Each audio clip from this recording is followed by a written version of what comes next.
Hey, what's up, guys?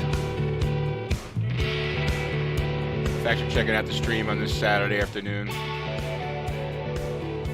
I appreciate it. Look at that beautiful jet. Just unbelievable. That's the plane I'm going to be flying today. They certainly make it really look really cool in the hangar, that's for sure. Absolutely mesmerizing. It's a more modern business jet. Cessna Citation Longitude.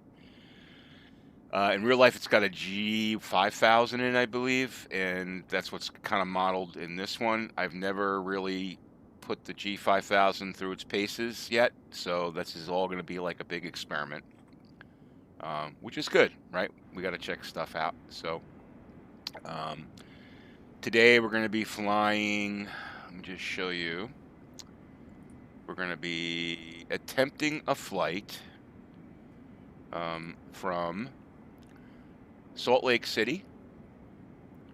We'll fly south and then we'll fly to the east to Aspen. I was actually flying in Aspen yesterday a little bit, and we're going to try to make this approach here through this valley. It's kind of a valley, and into Aspen Pinkin. So I've got the GPS coordinates all set up in I should be able to just load the flight plan because I already created it in Microsoft Flight Simulator. So I'm not going to be going through this the export functionality. I actually did a video on how you can export. You can export flight plans from SkyVector, run them through little little nav map, which is an application, and then convert it into a PLN file and then upload it into Microsoft Flight Simulator. I've got a video on that. Just check my channel. You can check that out. So this is going to be our flight today. Salt Lake to KMAP to Lindsay to OnCap and then to Aspen. Okay, that's where we're heading today. We're not going to be using ATC. Just going to be doing flying on our own, and because we're checking out the airport. I'm sorry, the airplane, to make sure that make sure I can fly it. Edwin, how you doing? Thanks for joining. Appreciate it. All right, let's go back here.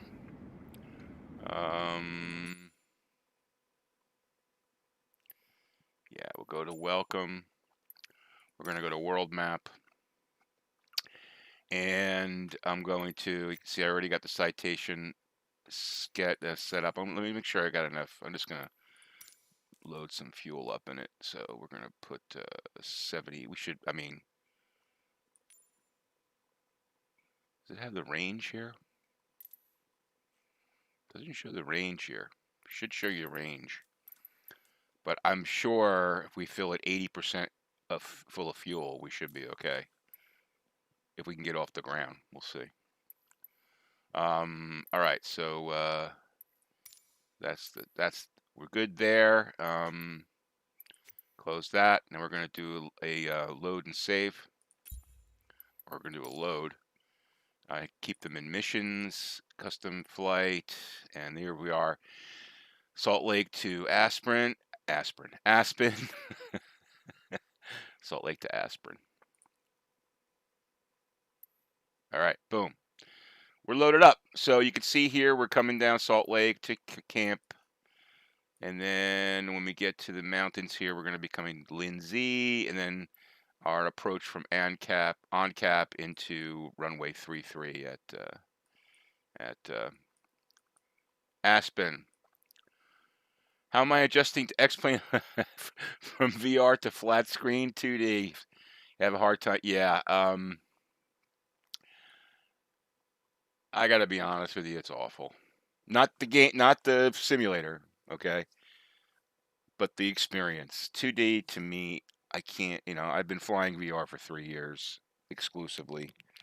It's very difficult to go back. I went back a little bit when remember FSW Flight Sim World came out? I went back a little bit there to try that out. But I haven't been since then, and that was, 2 years ago, I think. Since then, I have not flown in 2D, so it's a difficult adjustment, especially obviously landing and taking off, because you can't, you don't have that, even with track IR, you don't have that peripheral vision. Hey, how's it going there? 2 Bravo Mike. 2 Bravo Mike. You're going to stay with MFS given the back? No. Well, here's the thing. If I'm going to stay with MFS given the lack of VR, VATSIM, realistic avionics. Yeah, I'm going to stay with Microsoft Flight Simulator as one of the simulators that I fly. It's going to have VR in the fall. They've already said that. So I've got an HP Reverb G2 on order. I didn't order it for Microsoft Flight Simulator. I ordered it because I want to improve my flying in X-Plane 11. Okay, but the benefit is being able to use it for this as well. All right. VATSIM, I think VATSIM will probably come to this. Pilot Edge has already said they're going to be developing a client for it. So, and FS Economy, they have there's a client that works that I actually used in my stream yesterday. So that's there. Realistic avionics, that's a problem for me.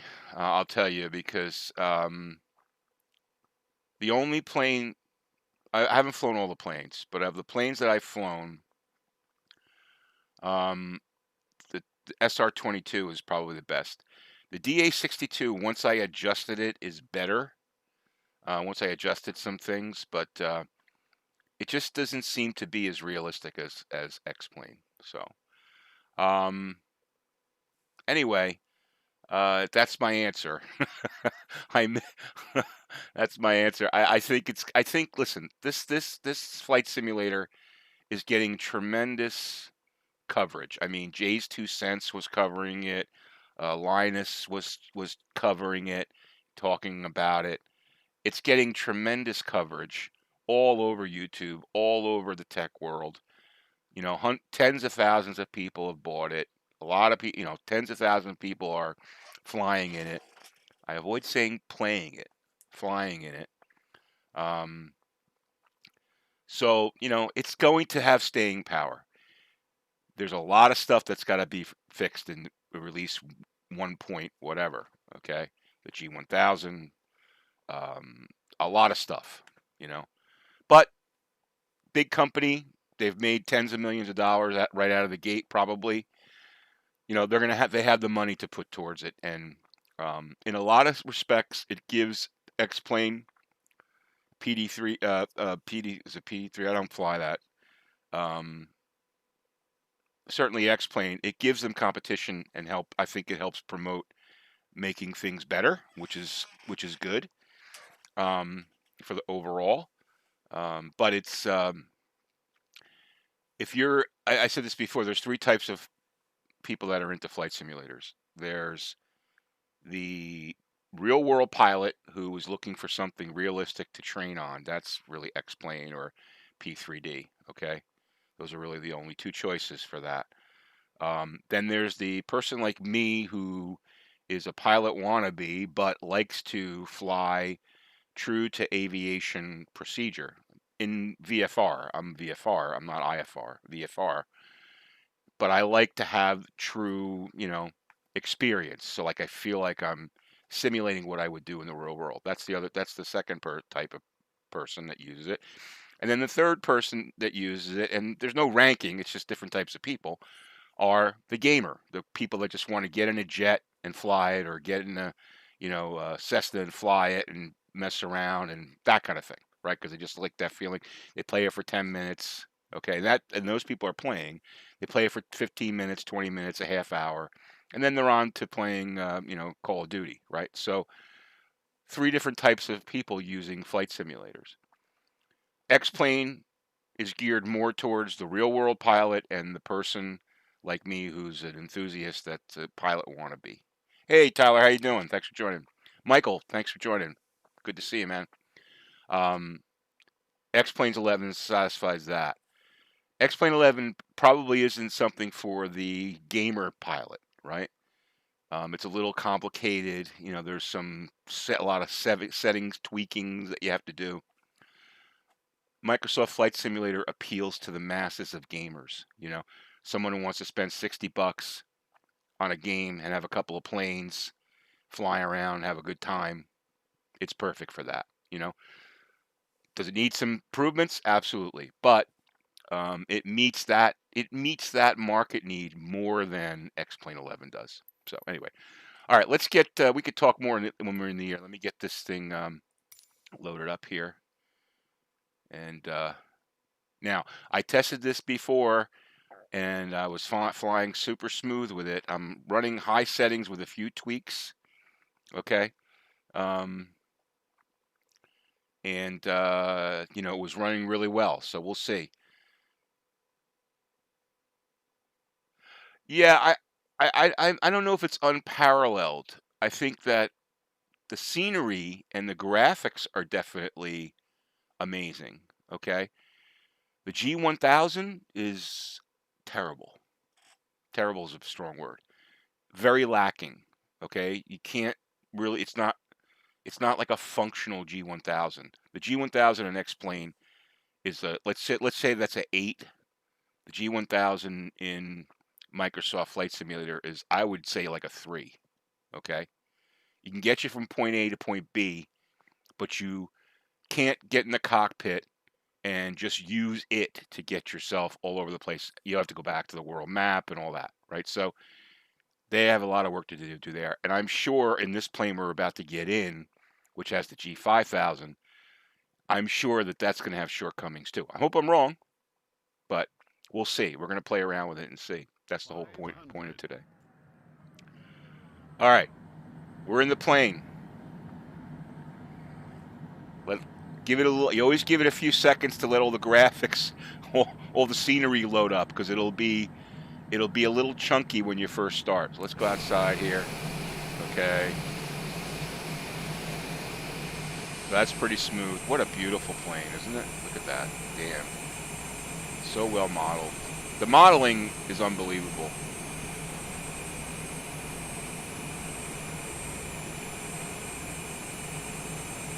Yes, I agree. I get you there. I get you there.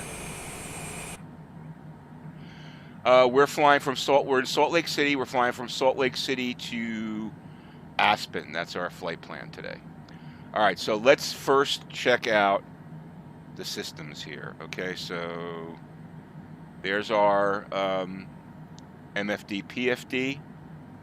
It's giving us engine parameters. Okay, and it tells us our flaps, our elevators. I want to definitely set that because I got a heavy load here, so you want to set that. Okay. All right, so that's that. Let's see the next one. There's our autopilot, so we're going to put that on nav. We have to figure out our flight level. So our flight level is, let's see, we're going to be 11. The airport that we're flying to is at 8,000, and we've got to cross some peaks that are like 10 or 11,000. So I think we're safe at like 15. So where's our altitude? Okay, so if we scroll down here so we can see the altitude, we're going to set this to, we want to go to, that doesn't have it, oh, push for fine. We're going to set this to, we'll just make it an even 15. Okay, 15,000. And we're going to go vertical speed. This thing I'm sure can climb pretty damn fast. So we're going to go vertical speed 1,200 feet per minute. Okay. And that should set, let's see, do we have a yaw damper? No. Now see, I'm assuming this plane would probably have a yaw damper. We want the flight director on. Okay. And everything looks good as far as we got FMS, which is what you want to see. There's our flight plan. Okay. Showing us we're going to have to actually make a UE. Okay. Hey, Bruce, thanks for joining. Appreciate it. Appreciate it. Second mortgage to pay. Yeah, $1.99. Did I learn to fly the jet? I've flown it a couple of times, not the full system, so I'm kind of learning now here. So this should be interesting. All right, so we're just getting our autopilot set up while we're burning fuel. So, all right, so what I like is here we've got these. This is the function pad. Okay, so let's see. We can see our flight plan. Oh, hold on. Flight plan. Okay, you can't. The sun is kind of blocking it, but there you can see we're Salt Lake to Camp to Lindsay to OnCap, and we can scroll down here to show destination KSC. So that's pretty cool. I'm not sure how much we can manipulate it. I'm not going to play with it, but it's cool that it's in here. And these are just duplicates, one for the pilot, one for the co-pilot. All right. What else we got? Weather. That doesn't bring anything up. Okay. Procedures. Good to see that's there. We'll have to see if that works at some point. We got direct to. We got speed bug. Okay. Interesting. Waypoint info. Okay. And nearest airport. Okay, so we've got some functionality for navigation. We're going to leave it on flight. We're going to leave it on flight plan and see if this scrolls through here as we go. All right. So let's step over to the electronics. We got the interior on, bus tie. Now where's the APU? APU's on. Okay, so this should be all ready to go. All right, and then over here we got ice protection. We may need that. Okay, just it's kind of odd that it's over there, so we just got to remember that we want to turn all these on when we get up in the atmosphere. All right, or not atmosphere. There's a landing gear. Okay. And then over here, let's just see if we can just center console.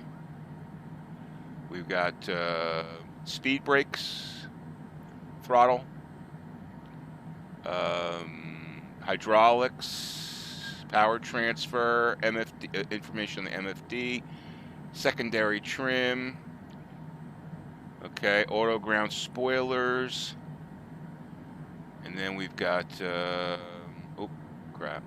Well, we already looked at all this stuff over here. You can see I got a little bit of a time here. We got like, I guess 0.9 hours. Let's see what else we got here. All right, there's my panel. So this is lighting for the panel. That's the mic select. COM1 tune, pedal adjust. Electrical we talked about already. Okay. Let's just see this. Okay, back to this. All right, this is the upwards panel. So seatbelts, seatbelt light, that doesn't work.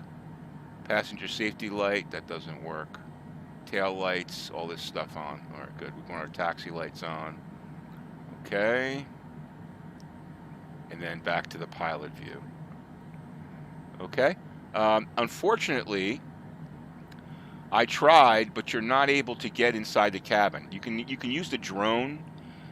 I know in some planes you're able to get inside and look at the cabin. This one doesn't have the cabin modeled, at least when I went in there. I tried it before. I'm not going to waste your time here and do it now, but I wasn't able to do that. So, in any event,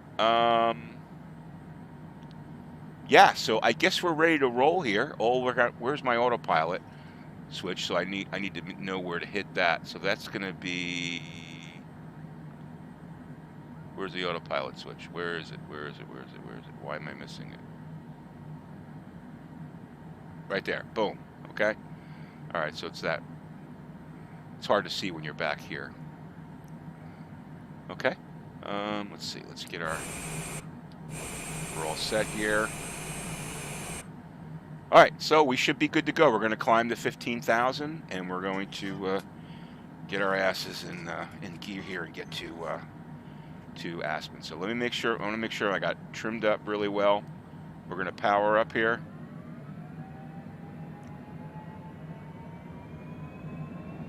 Full power. Wait for those engines to pull up, and then I'm going to release those brakes when I hear those engines get up to speed. Here we go. I'm assuming like 140 for rotation.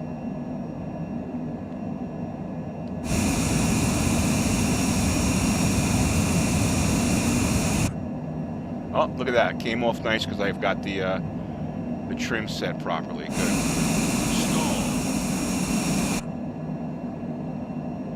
Okay, why would it stall? It's go to 160 knots here. All right, we get gear up. Flaps up. Cessna X-Ray Golf Sierra, continue for east departure. I will contact you next when you leave my airspace. Okay, let's get our...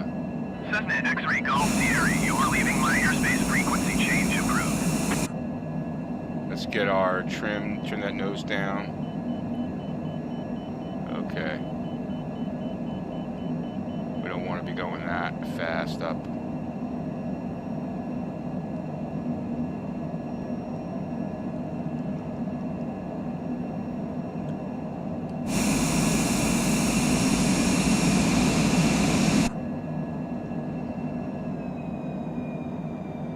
Back off the power, trim the nose down. We're going way too fast. Cessna X-Ray Golf Sierra, did you hear my last transmission? No, I'm trying to get the plane controls going here. So we're going to turn around here. The trim is really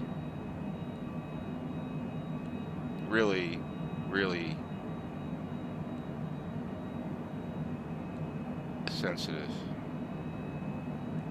Like I'm pulling back on the stick now. All right, now we're leveling off here. I want to turn around before we get the autopilot going here. We're still climbing like a bat out of hell.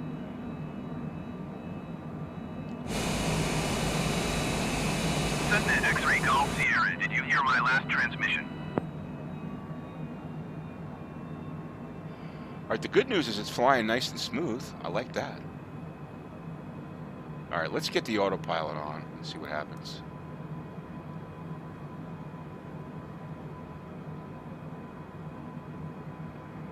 Autopilot should just climb us at 1,200 feet and should get us up, get us back on track here. The autopilot seems to be working very nicely here.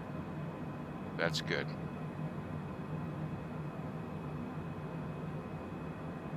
Cessna X-Ray Golf Sierra, did you hear my last transmission? We're climbing at 1,200 feet. Well, just about 1,200 feet, and we're getting back on our track here.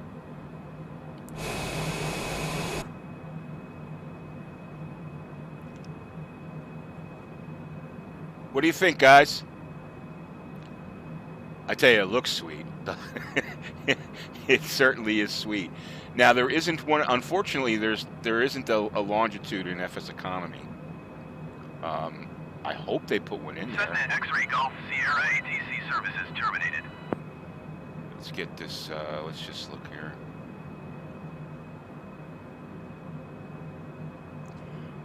We're starting to go too fast. I'm just pulling back on the throttle a little bit.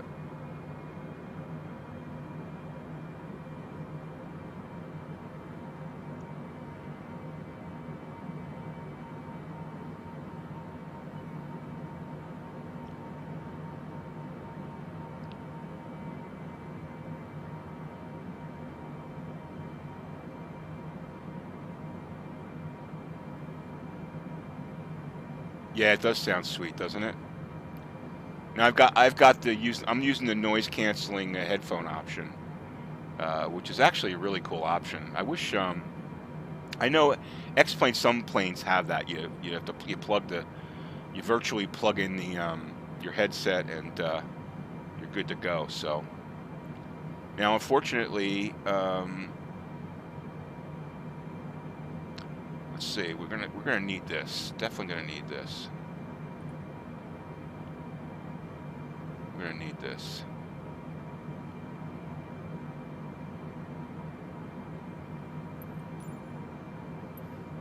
Definitely going to need that.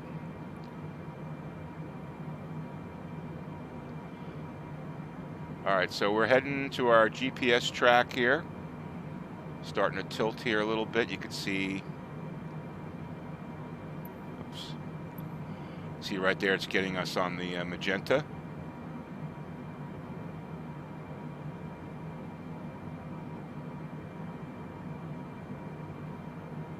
Yeah, definitely. Isn't that cool?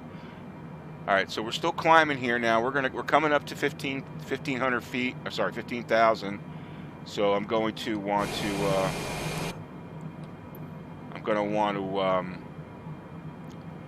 pull back on the throttle, because obviously we're going to start to speed up here as soon as we level off, which should be about now. So I'm going to start to pull back on the throttle a little bit. All right, leveling off 15,000, which is so far the G5000 is functioning well. All right, it's bringing us on to our waypoint. Axe Harry, how you doing? Thanks for joining.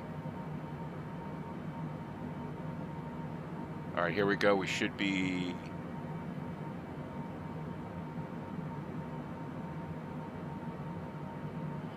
flying at about 300 knots, which is plenty fast.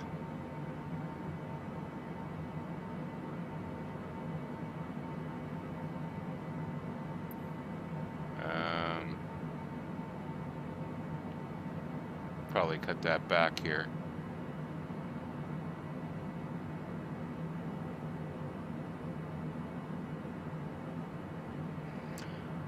Does it show us fuel? Yeah, fuel remaining. Okay. So 2,070 pounds of fuel. So that's good.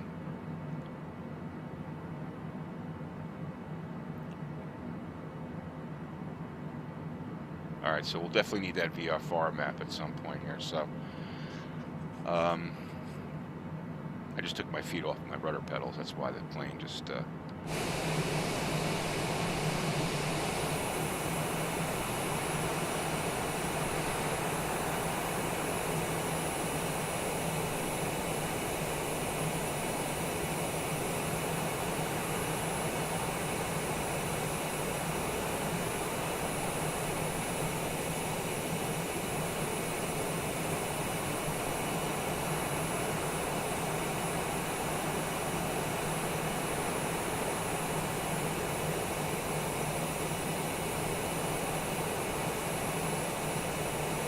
You love plane simulators, yeah. So do I, dude.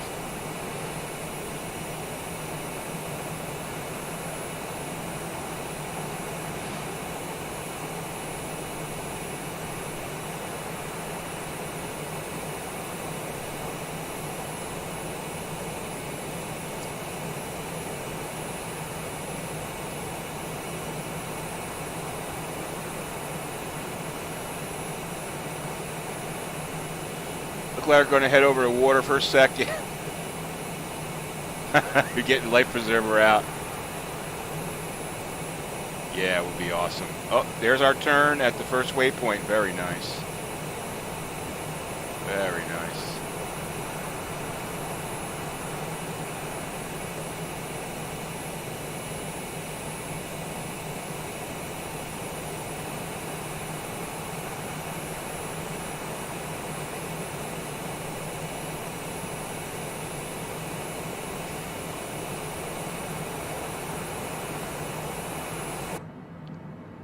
All right, so let's check. We're going to get there quick.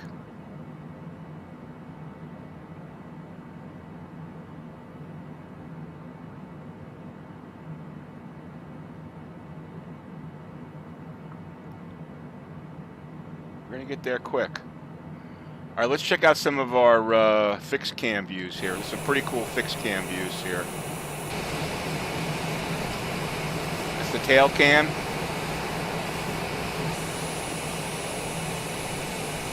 Right wing cam.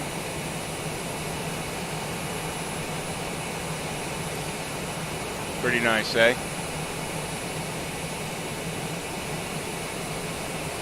Left wing cam.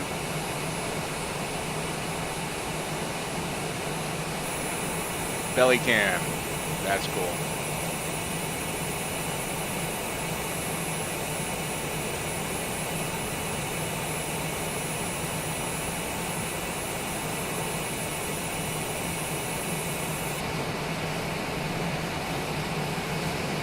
That's it for the outside cams. Now we got to get it back inside now.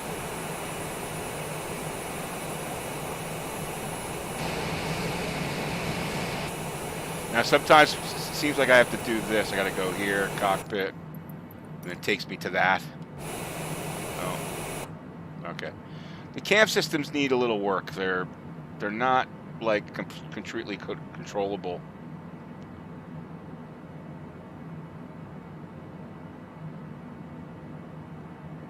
Yeah. First one of the scene of the accident. We're almost there. Yep. So what I don't like about this is that it doesn't give me. Actually, let's remove these. Let's remove that. We don't need that. What I don't like about this is 3 is that. All right, showing us. It doesn't tick off the miles. So like it doesn't have status of the flight, you know. Let's just see here. Weather selection map.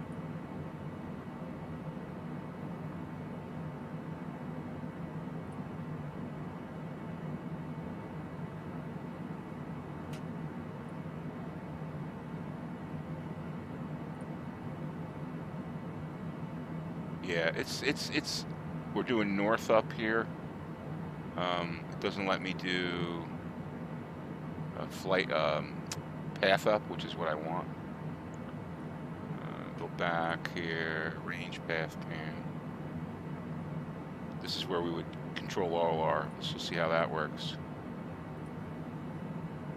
Oh, cool! You can enter in excellent. You can enter in your comms, which is nice. That's just where you do that. That's good. But what I like to have is on the PFD, like you have. Oh, there it is. Wait, what am I doing? Duh. What am I doing? Hold on. Right here. Look at that. It's telling us our next waypoint. So it's telling us we have two. That's good. That's great. I didn't even see that. 285 nautical miles to our next waypoint. That's exactly what you want. That's cool. I like that. I like that a lot.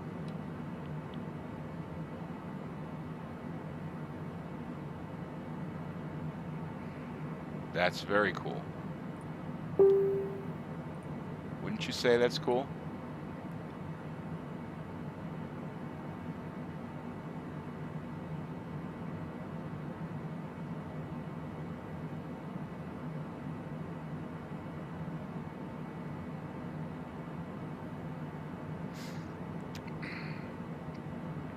I think it's cool.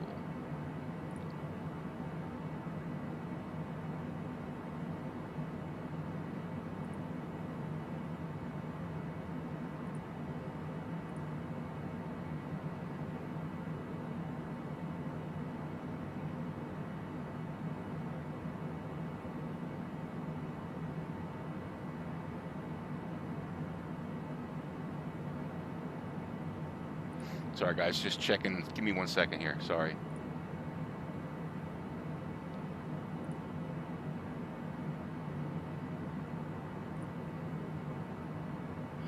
Happy birthday, Axe Harry. I'm not going to sing to you, unfortunately, but I will wish you a happy birthday. So this is awesome. So far, so good. Now, I did try to land this one time at Salt Lake, so hopefully I'll be able to land her. Now I've got you got to make sure your trim's set properly, and you should land. I think this thing lands at about 140 knots, somewhere around there. So yeah, I just want to look up the specs for the Citation Longitude. Let's look up the specs.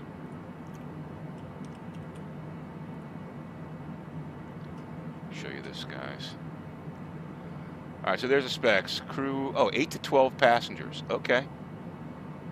So we have to lobby Flight FS Economy to add one of these to the, because that would be, I mean, if you could put 12 people in there, this is a nice, could be a nice plane for FS Economy. I would definitely want to fly this in FS Economy for sure. Just want to see. So we're moving quick. Cruising at 195. We're 188 miles from the from our destination, so we've got a little time. Length is 73 feet. Big plane, 68. Let's just see.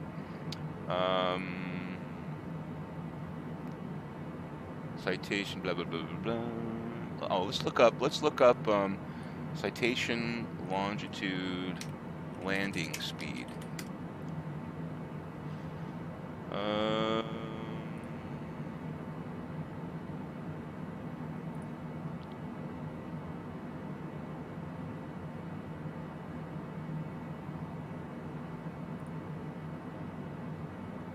Max speed, 0.84 knots. That's a pretty quick plane.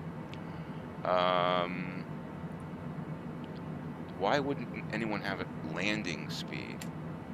It's kind of like the Challenger. I kind of equate it to the Challenger. I mean, I guess we could fly it as a Challenger in FS Economy, but it would be nice to have 12 passengers.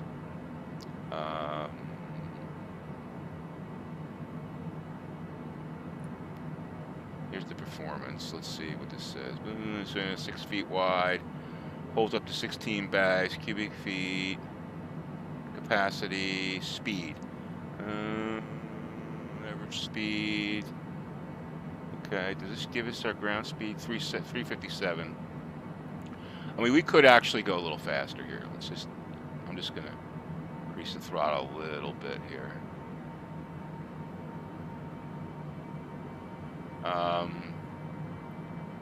Range 4,000 miles. We cross the ocean in this thing. Altitude 45,000. Flight level 45. Runway required. We want 5,000 feet. Payload 1,600 pounds. Okay, that's not a lot. So interesting.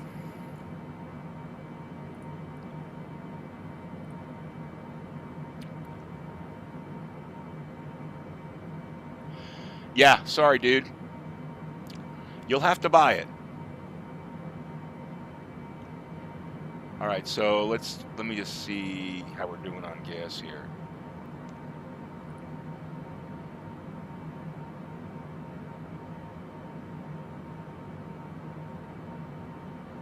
Here's our fuel, 300 gallons. So we're fine. We filled it up with 80%, so we're fine. Moving at a nice clip now, 307.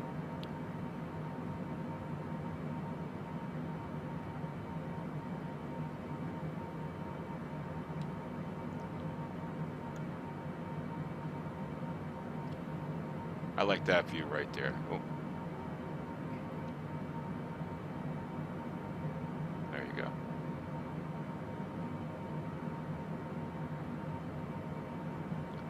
Hey Sam, how you doing? What do you mean change screens? How to change screens? It starts at $60 and for the entry level, a basic flight sim, and then the super deluxe Supremo is change speed, flight sim speed, the simulator speed. The Primo version is $120.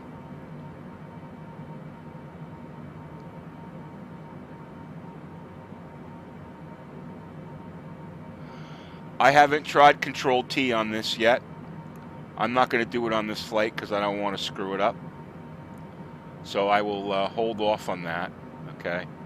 But if that works, that would be good. I don't know what Indian currency is, dude. You have to, if you go on Google, you can convert that yourself. Oh, the Garmin screens. Why would you want to switch them? What do you mean? You want like the PFD to be the MFD? I'm not sure. You got 3 screens, so, and you always want this PFD in front of you. I would like to be able to put wind condition on here. Yeah, X-Plane's controlled. I use it's Alt-T in X-Plane actually. I haven't figured out. Let's just look here. I mean, this is all. This doesn't give you any way to. This is all the control of the PFD and the MFD. If you had, there's nothing in here to modify it. So hopefully in the next version they'll be coming out with something that allows you to set up these, because I'd like to have like the wind indicator and all that, and change this to path up instead of north up, right? Can't stand north up. Path up is just makes more sense because it goes along with this, you know, everything is coordinated. So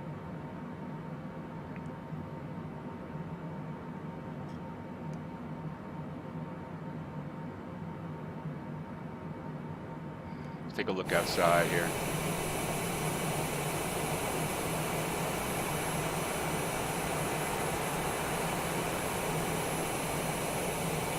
All right, I'm going to try to fiddle around with the drone cam a little bit. Let's see if I can make that work here.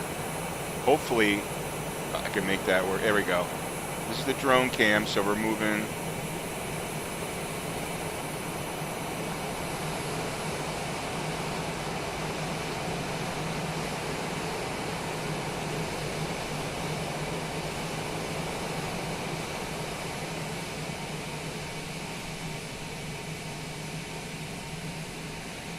No, it's not. It's not the CJ4. This is the Longitude.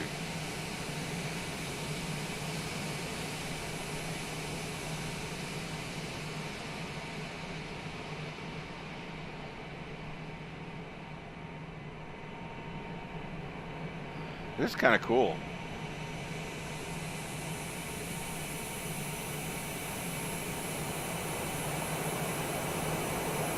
You can see we're going to go inside the cabin here. And you can see the cabin's not modeled at all. There's the gear.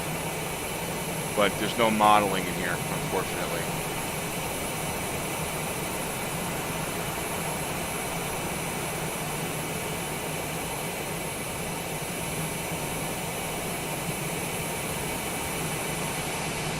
But I like this idea of the drone cam. That's a cool shot right there, wouldn't it? Okay, let's do this. Watch this.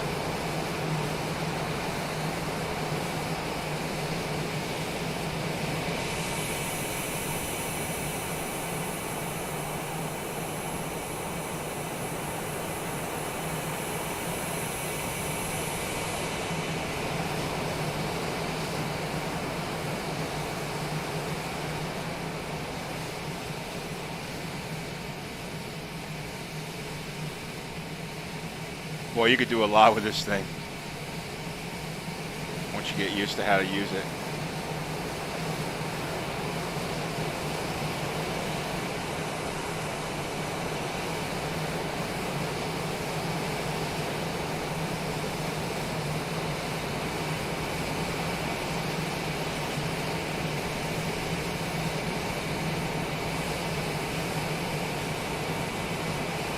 There's our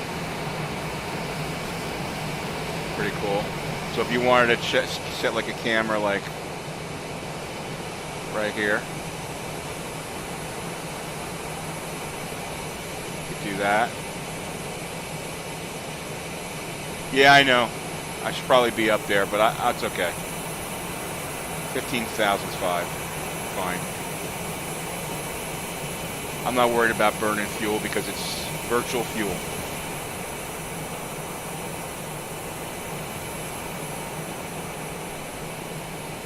I'm just fiddling around with the drone. This is really cool. Oh, I love this thing, man. Let's check things out. Here's the sun. Ooh, there's some rays here. Yeah, that's cool. Look at that. Lens flare. Let's see if we can go down to the.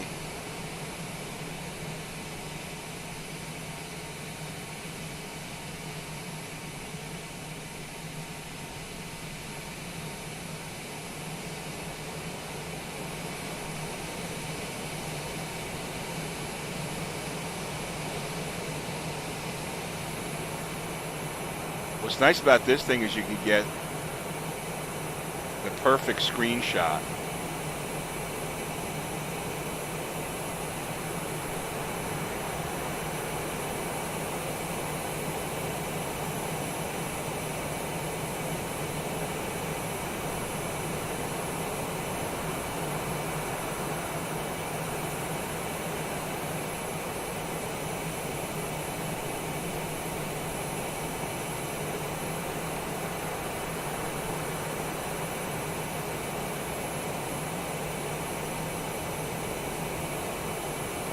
Sorry, I'm just, I got a little raise there. Oop, there's some raise there. There you go.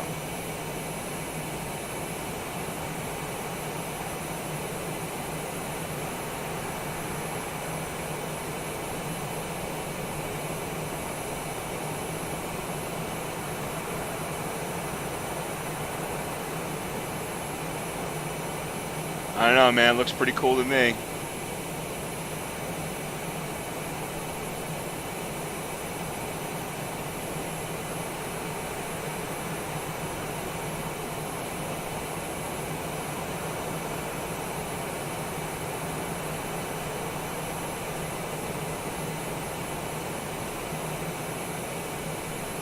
Perfect screenshot.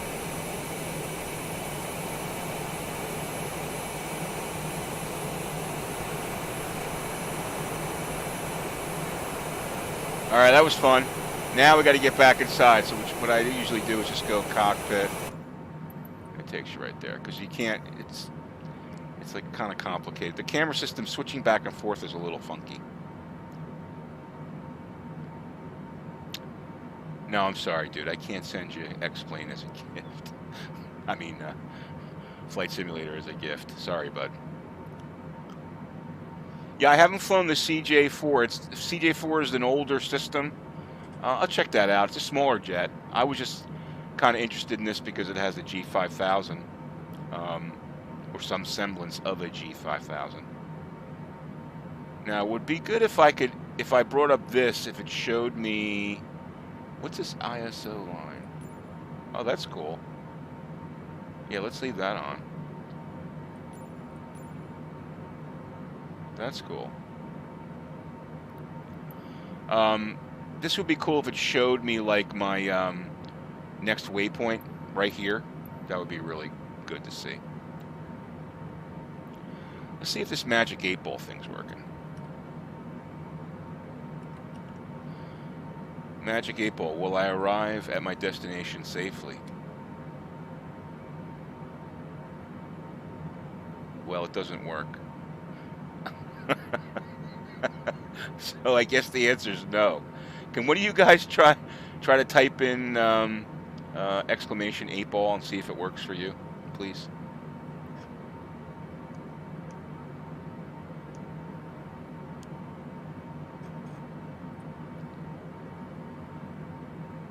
Miles to go, man. We're making quick ass progress. So let's start figuring out where we have to descend to. So basically, we're probably about here right now. Okay, so we want to get down to. We could probably come down to like 13,000, and then we'll have to come down. We're landing at let's call it 8,000, so I remember it, 7,800. So 13,000, our first waypoint, and in here we're going to be, you know, if we can get into the valley, which is what I plan to do, to fly through the valley. Like hand fly it along the GPS. We'll probably want to be about 8,000, or sorry, about 10,000. So let's bring her down to 12, flight level 12,000. Let's do that. I know we're burning fuel. How do I get the autopilot to follow GPS? Can get the autopilot to work as far as changing headings and changing altitude. Give me 1 second, Mouse. Let me get myself.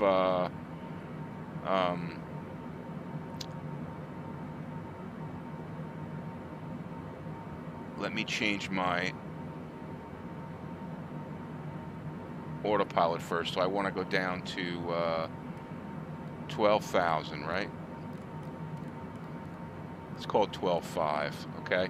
So then we're going to go vertical speed, and we're going to roll the mouse forward, and we're going to go down at we'll go down at 700 feet per minute. Okay. And that should be good. All right, so how do you get the autopilot to follow the GPS? All right, so here's what you need to do.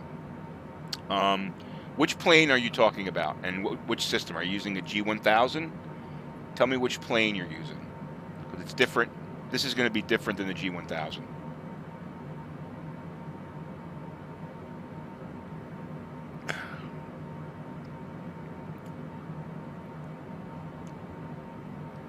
This plane.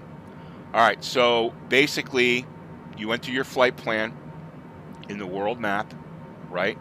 When you enter your flight plan in the world map, it's going to show up in here. Okay?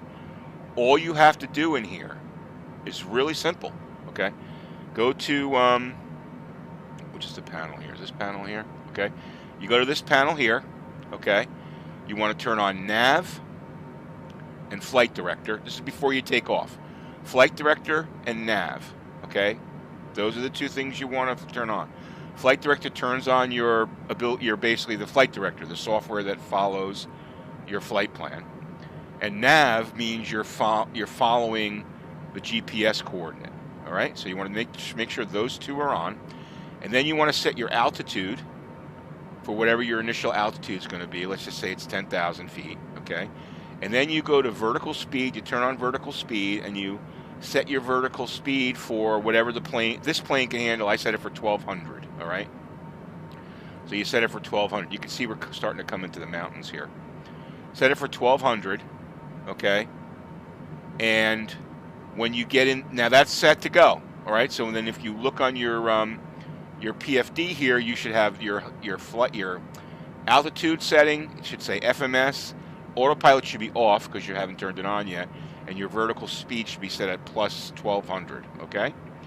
Once you get in the air, okay, and you get past taking off and you level the plane off, you get under control, all you have to do is hit the autopilot button and you'll be taking, and the plane will now acquire the GPS coordinate, and it will cruise to the proper altitude. And that's it. Hope that was helpful.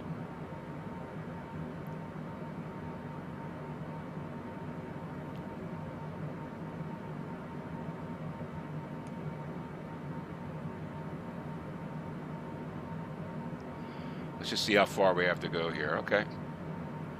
This is a nice feature. I'm scrolling in it. This is really helpful. See, what I'm going to try to do here is when I get into this, I set up my waypoints in here so that I can fly in these lower elevations, so I should be able to fly at like 10,000. Yeah, it's very simple, Mouse. It's very, very simple. All right, so hopefully if things go right here, I want to keep this like, so I'm gonna level off. See, the plane's leveling off now at 12.5. Okay.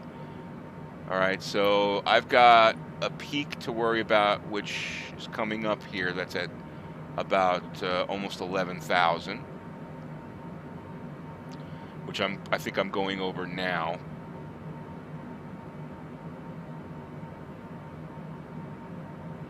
I'm going to start to slow this plane down. Look at that, I'm actually in the red here. I mean, I could fly there, but I don't need to. 320 is like the optimal speed. But let's start to slow the plane down.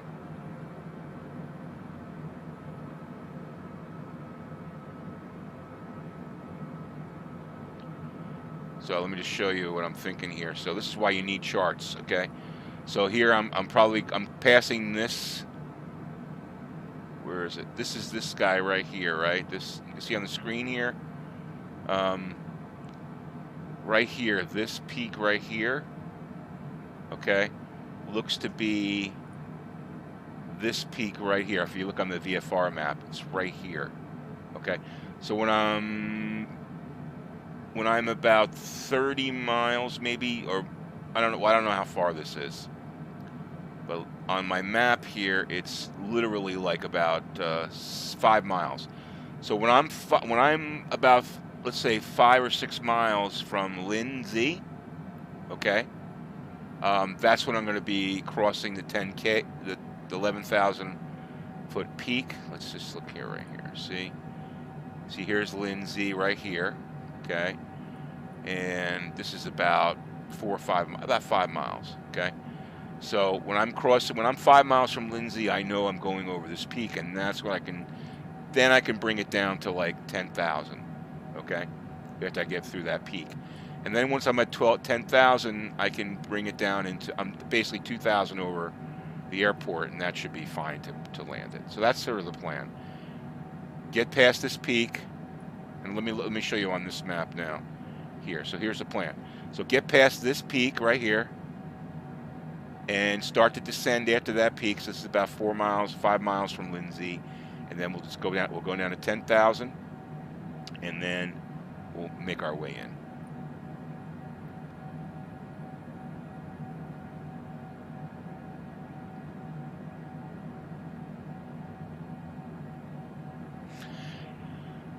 All right, so let's hope that let's hope everything goes okay. Actually, I could probably go a little faster here. We got plenty of fuel. Let's just look.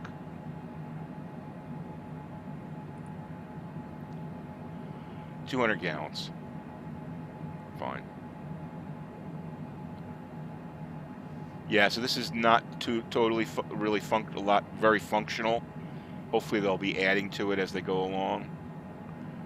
Let's check this out. Let's see how much of this we can manipulate and what we can't. So that doesn't work. That works. The boost on normal. Shuttle close shutoff valve works. Okay, that works. That works. That doesn't work. Inoperable. That's work. Doesn't work. Okay. Speed brake. That works. This plane is probably equipped with auto speed brake. I don't know where. Auto ground spoilers. I want that.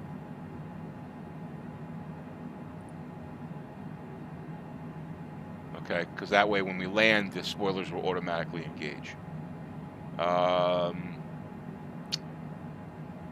Cockpit temperature. We can deal with that kind of stuff. Engine starts. Okay, that's cool. That doesn't work. That doesn't work. That works. APU. Okay, there's the APU, normal. So this stuff is all, some of this works, some of it doesn't. Okay. APU's off.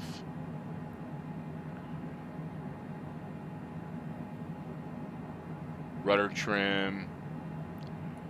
Parking brake. Okay, that's all the stuff you got there. Oh, what's really cool. Oh, I didn't see this. Hold on. Let's see. Oh, I didn't see that. Hold on. Let me go to my this view here. And if I look down here. Oh crap. Go back to this.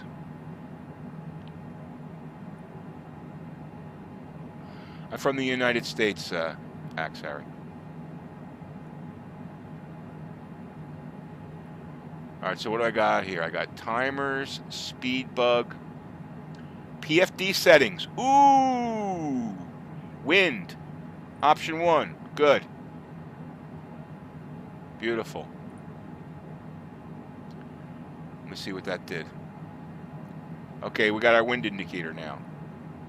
All right, let's see here. Let's see what else we can do. Not much else. AOA, I don't know what that is, but it's on. I'm not going to mess with that. Not a lot here, but at least it's something. Okay, nav source, you can mess with that. Minimums, your timers, okay, which you always want to use when you're really flying in real life. Okay, speed bug. Okay, it's 120 knots is basically takeoff.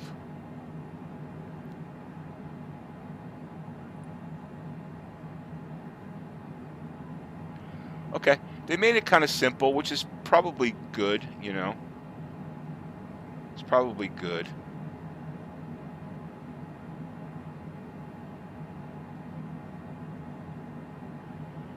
All right, 39 miles. So 30, let's call it 32 miles from our peak that we have to worry about.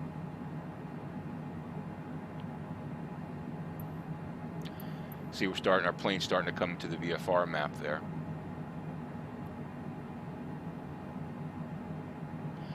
Hey guys, hit the like button, please. I appreciate it if you do. It just helps me out. And if you want to subscribe to the channel, hit the subscribe button. We're always posting Microsoft Flight Simulator videos. I'm going to be getting back into the VR flying tomorrow, actually. I need to get my headset back on.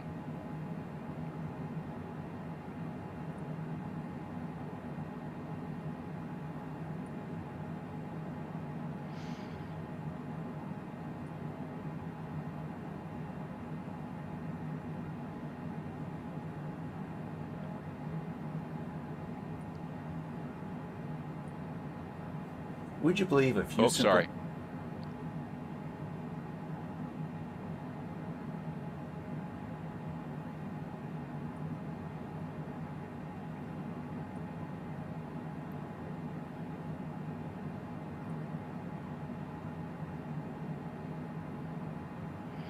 All right, I'm going to, let's see, what do we got here?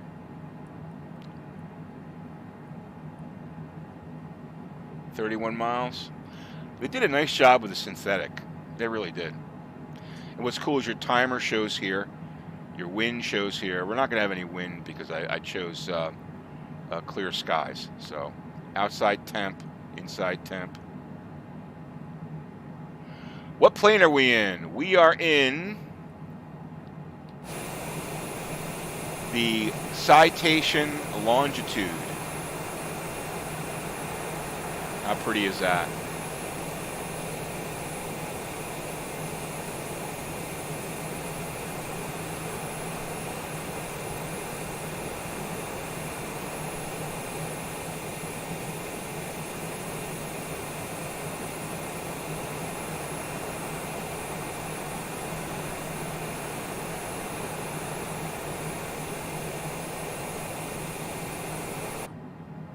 It's got a somewhat of a G5000. I believe it's a G5000. I think that's the system they use in this.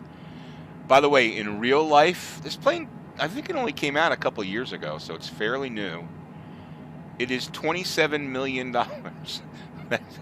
That's basically the average price of this business jet.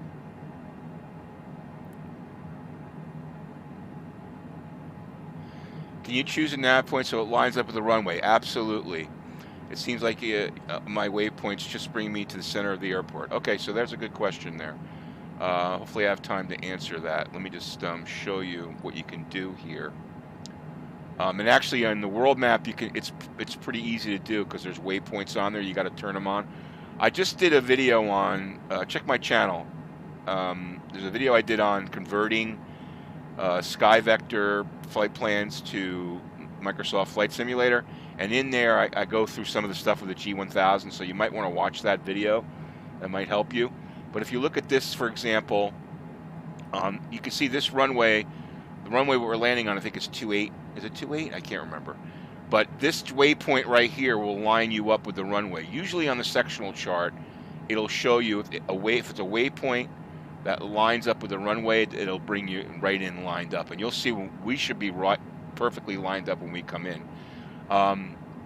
If you remind me when we're done here, I'll show you how to do that on the world map, okay? Or I could just let me just make a note. World map, line up, waypoint with runway. I'll show you how to do it, okay? I'll show you how to do that. It's very easy. Yeah, it's a $27 million plane. Sorry guys. Yeah. $27 million plane. Guys, thanks for joining. I really do appreciate it. Say hello in the chat. I believe that's our peak right there. Okay, let's just see how far we are here. Yeah, 14 miles. So we should probably, let's check on the VFR. Yeah, there's our peak. So now we can set our altitude. Where's the altitude? Here it is. We're going to set our altitude to 10.5. That's 11.5. And we're going to go vertical speed, and we're going to go down pretty quick here.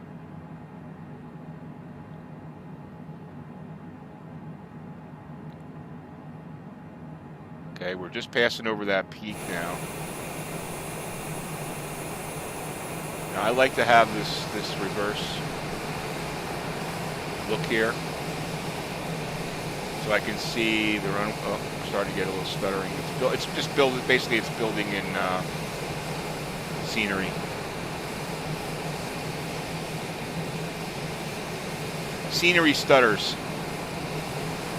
I like to have it like this so I can see the runway when I'm landing, because I'm so used to flying in VR, you know. And I can just I have buttons on my yoke.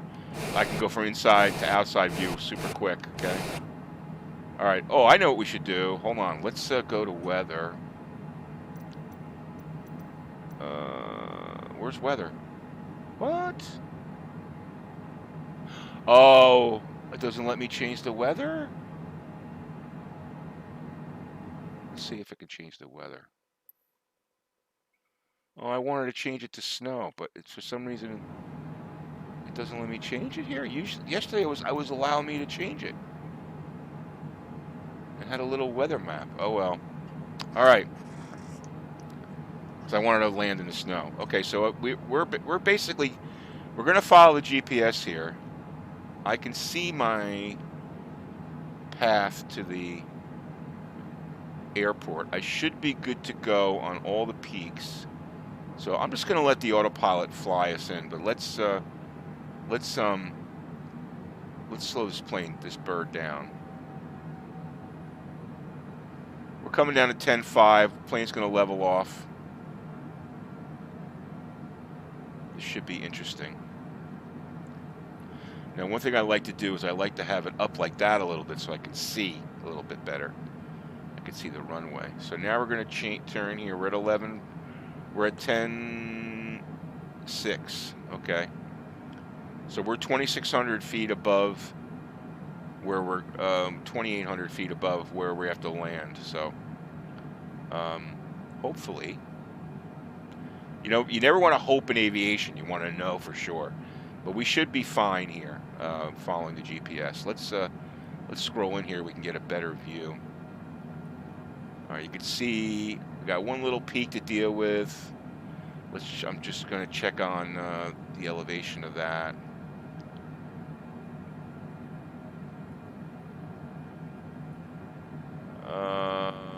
It should be fine.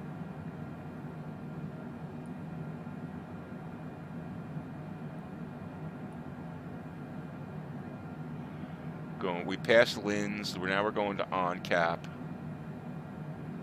Yeah, we should be fine. It's a little dicey landing in here, but we're okay. We'll be okay. The main thing is I want to slow this plane down. That's the main thing. And I got to be able to see my airspeed. Super important. And altitude. Super important, obviously. So we're gonna slow her down even more now.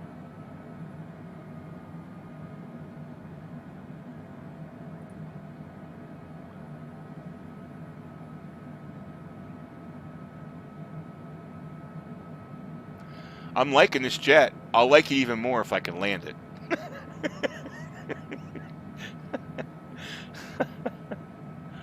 By the way, I just posted a video if you want to check out my channel. It's, can you actually really see your house in Flight Simulator? All right, in Microsoft, I'm going to call it American, in Microsoft Flight Simulator. Can you actually really see your house? Like your real house. Check out the video. I'll give you a little hint. You really don't see your real house. You see like an auto-gen version of your house. Unfortunately, you have to land this plane. Yeah, when you take off, at some point you got to land. All right, I can see. I just got a shot of the airport there, I think. Yeah, I can see it. I can see it. I can see it. All right, so we're turning on cap. There's my airport. If you can see, I'm gonna scroll up here. Airport's right there. See it right there? That's the airport. All right, I don't need this anymore. Okay, now I'm taking over the plane. Autopilot off. Where's the autopilot? Autopilot off. Okay, landing gear. Landing gear. Landing gears down. Gonna get flaps to 1 here. I want to set my trim. My trim should be good. Plane is not slowing down. I got the throttle off.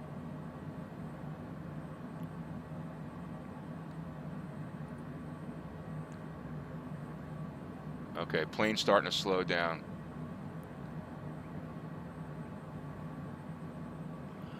Hey, Axe, really make a lot of demands.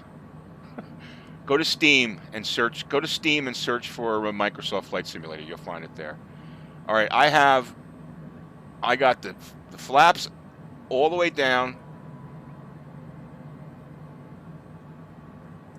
Okay, I'm slowing down now. I guess I only had 1 notch of flaps. We're full flaps. We're at 140. Okay, good. We're good. Good. We're good. Want to be about 120, 130, I guess. Okay. It's basically a controlled crash. Everything looking good so far. 134, 133. 500 feet. Looking good so far. We're going to want to... We don't want to go much below 125. Stall. Okay, there we go. Stall. We're stalling. We're going to land short. We're landing... Oh. No. Okay, I'm throttling down here. Okay, come on. There we go. We got the runway. We got the runway. All right, so there's a little lesson.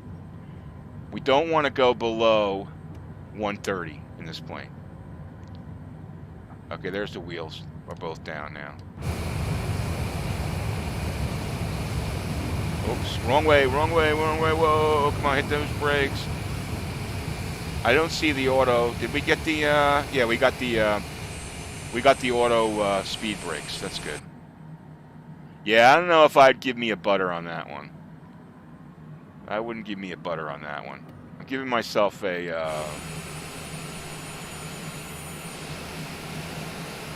I'm going to give myself a, I think I'm going to give myself a 3 on that one. Exactly, I didn't crash. I'll take the beer, though, thank you. Yeah, that was like a controlled crash, actually. Yeah, the problem is I don't have the speed brake set up on a key, and, you know, to be able to do it is kind of difficult, you know. I do want to show you how well this airport is modeled. It's really amazing.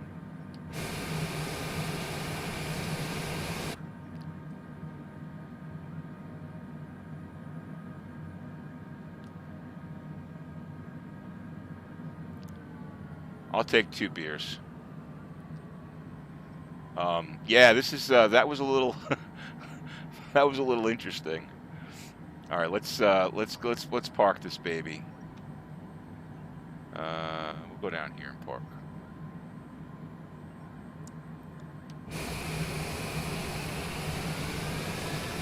Looks awesome though, doesn't it?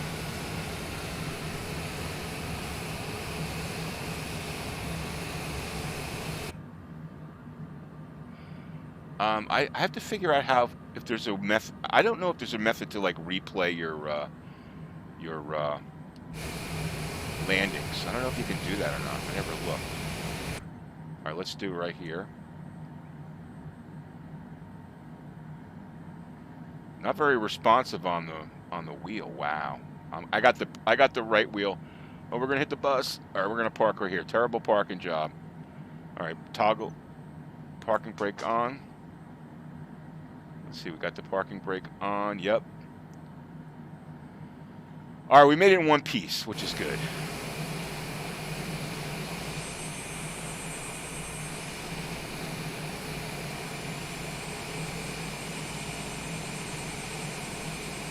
That's a cool shot.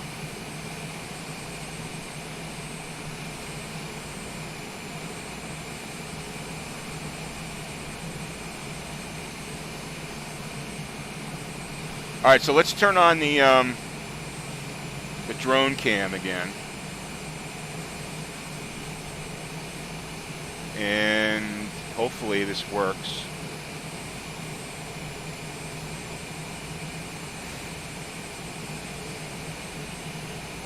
Damn it. Up. Thing is hung. Yeah, no replay yet. That's a nice shot though, isn't it? I think that'll be the thumbnail right there.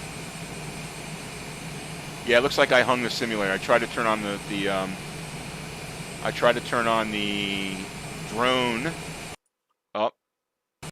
Let's see if it gets back here. Hopefully. Yeah, it hung. Okay, let's reboot here.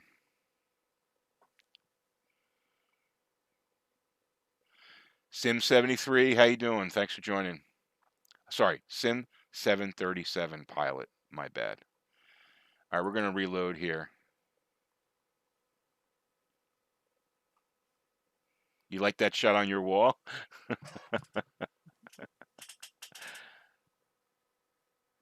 Well, if you email me, I'll send it to you.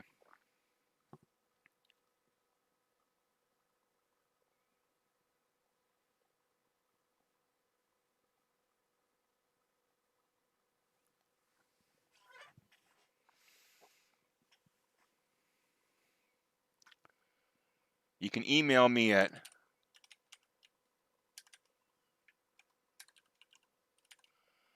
there, and I'll send it to you.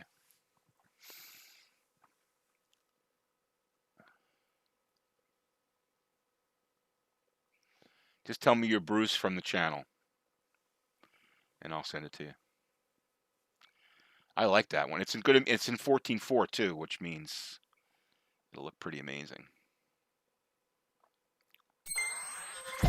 That's the least I can do for one of my members.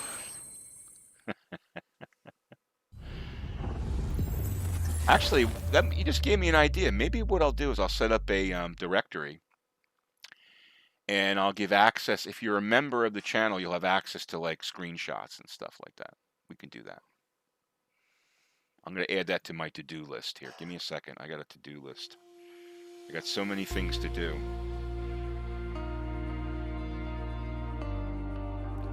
Like raw footage and screenshots for members.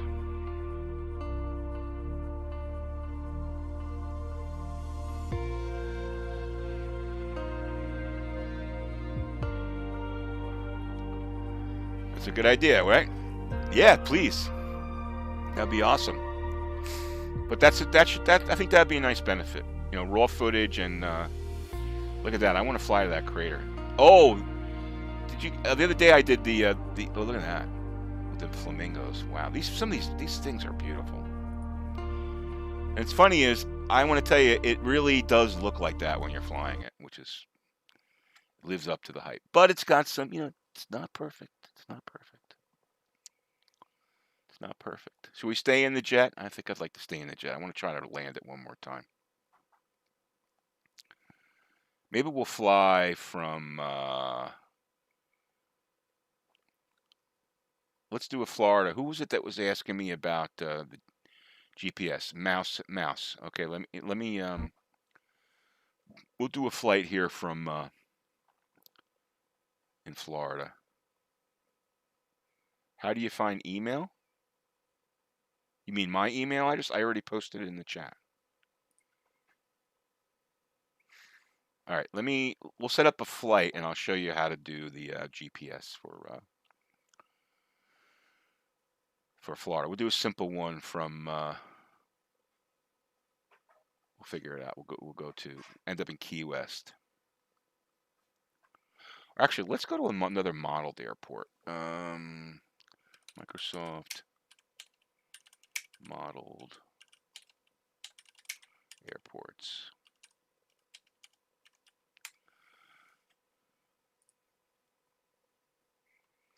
Which airports are in Microsoft Flight Simulator? Aspen. Give me a second here, guys. I'm just looking here. It's which airports are.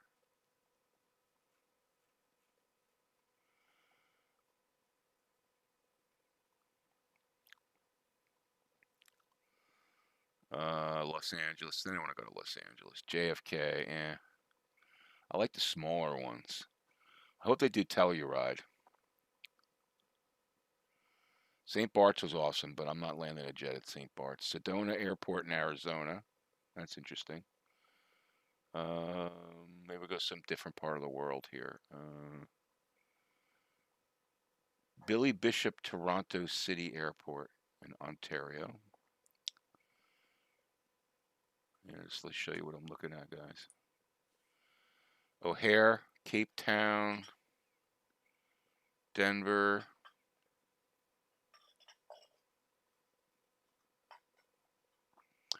Oh, here we go. This shows premiums. Let's see. This shows them all.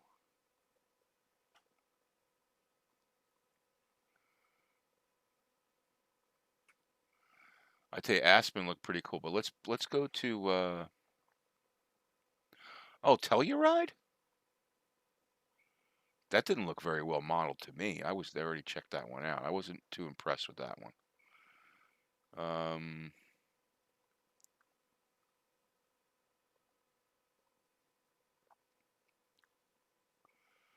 Decisions.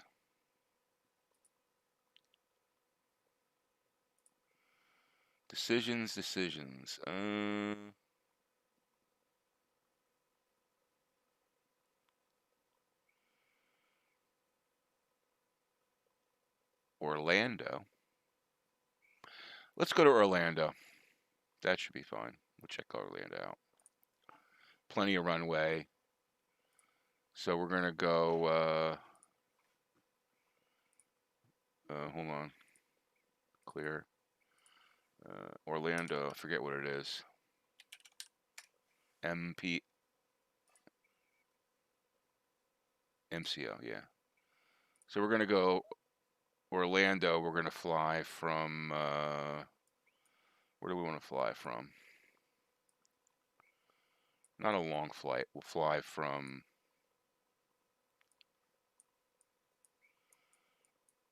Naples. I want to check out Naples. APF.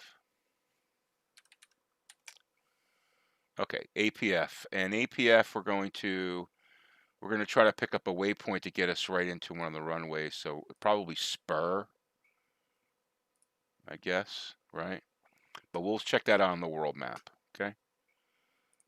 All right, so we're going APF to MCO, right?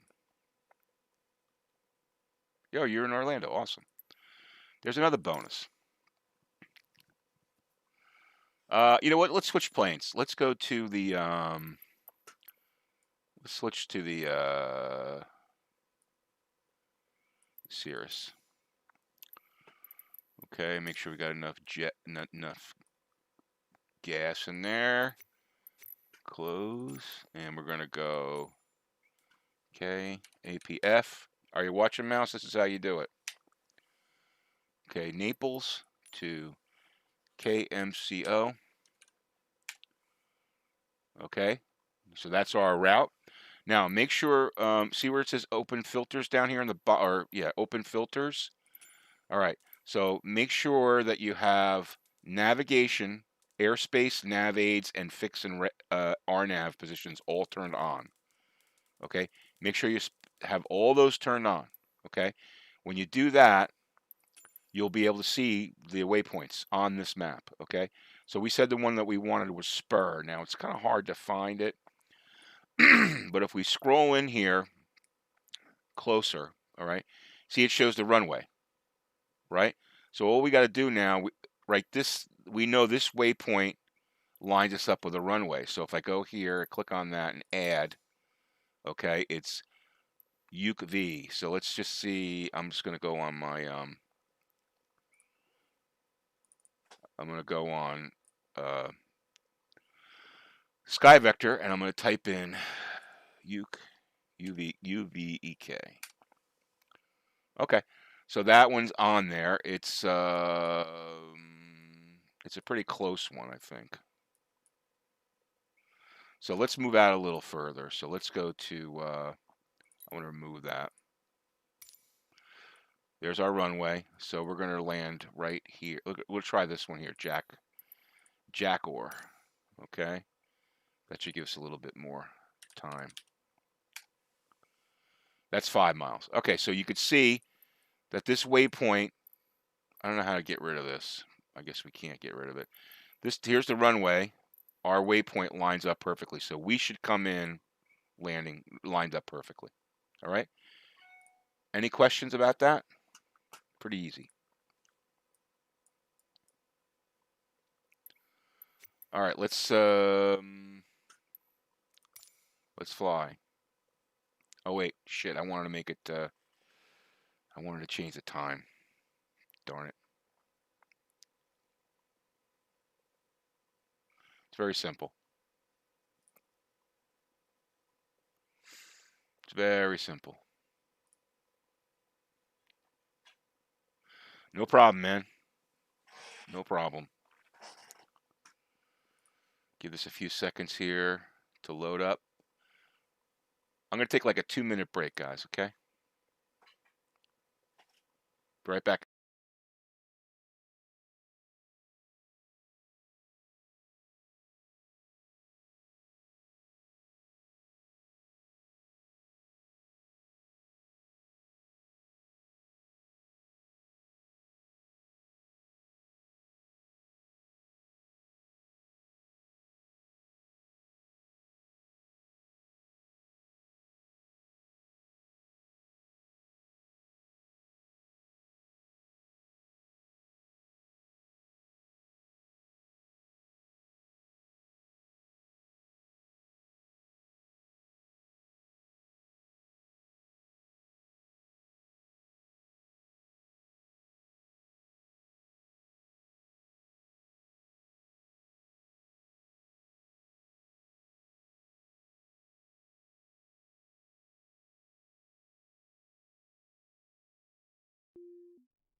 Naples Tower Cirrus Alpha Sierra X-Ray Golf Sierra ready for north departure at runway 32.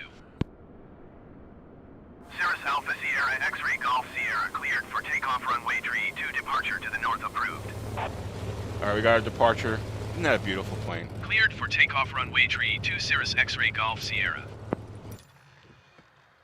All right, we're in Naples now. Give it a few seconds for everything to load. All right, now we're back with the G1000, so we've got a little bit more complicated, not complicated, but a different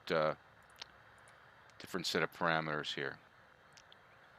All right, so we want to now Florida's flat.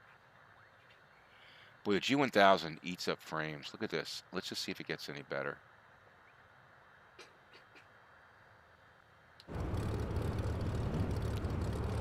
That's a little better. Just take some time for the all right, I'm going to change the clock here.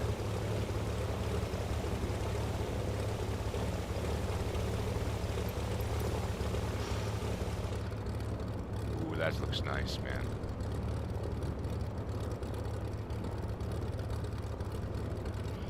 All right, so bonus flight for the stream. All right, let's get back in the cockpit. All right, so we want to set our altitude. We're going to go, oops, crap. We're going to go, 2,000 is plenty. So here we're going to go, we want to go nav, we want to go vertical speed, and we'll climb at 500 feet per minute. And that's pretty much it. Once that's set up, we have flight directors on, okay? And with this plane, again, all you need to do is once you've got your, this is the other thing you got to do here. See this some of these planes, the smaller planes on the G1000, see the CDI button here? You got to make sure you press this until magenta shows up, GPS. Otherwise, you're flying VOR, which is the radio flight, which is not what we want. You keep selecting CDI until you get that GPS. And I like to have the wind indicator option 1. Okay, turn alerts off. Flight plan up there. And that's pretty much it.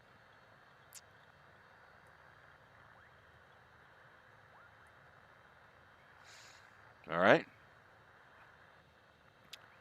Let's get this bird on the road. And unfortunately, this thing's like a pain. I gotta fly like this because you can't just like hit the, you gotta like scroll down here to hit the autopilot. So I gotta set that button up for flying the Cirrus. All right. Well, we can hand fly it until we get comfortable. And I just want to, I want to cruise around Naples just a little bit. We're gonna set flaps at the first notch. Got our flaps coming down. And we're going to go full power.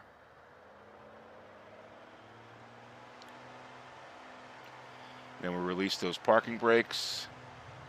And we'll do our best to keep it on the runway.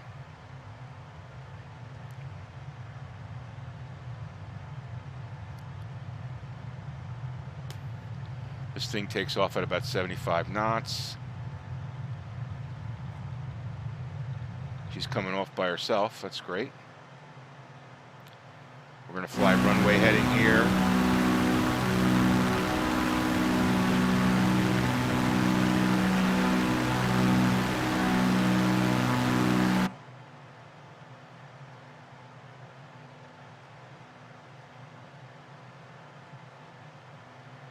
Flaps up. X-ray Golf Sierra, continue for north departure. I will contact you next when you leave my airspace.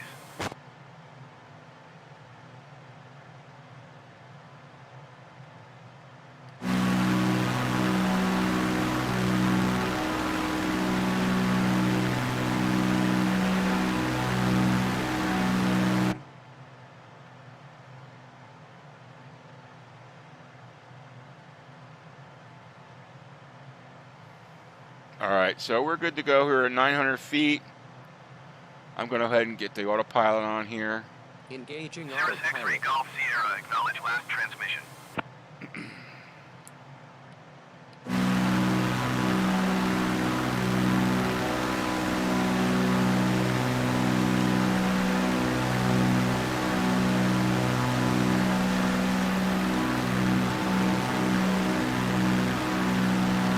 Beautiful golf course right there. Check that out.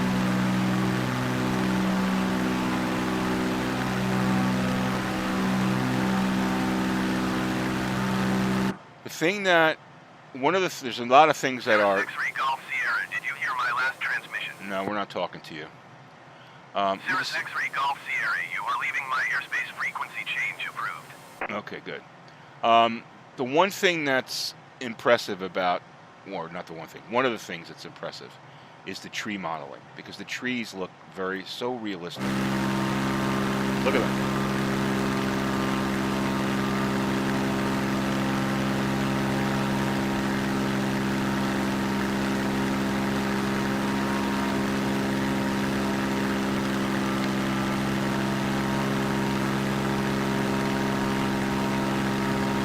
Cirrus X-ray Golf Sierra, please acknowledge.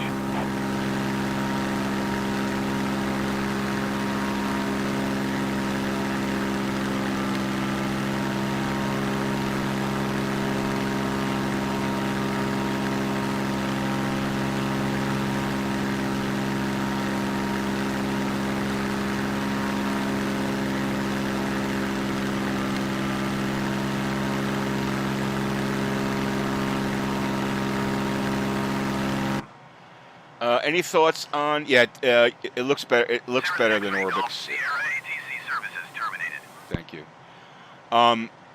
It looks as good, if not better, than Orbix. I totally agree. Any thoughts on the honeycomb yoke? Yeah, $200. Whatever it is, it's a lot of people love it. I'll say this: if my current yoke breaks, the CH product yoke breaks, then if I had to buy one, I would buy that one probably. Because this one still works fine. The problem is the yoke I have has a throttle and 2 other controllers built in. So, you know, and most of the things I do are in VR. So, you know, I really don't need a lot of that control stuff, you know, but because everything's done in VR usually. So, but apparently apparently it's why am I so far off course here? Oh, here's a problem. I didn't turn nav on. So always double check.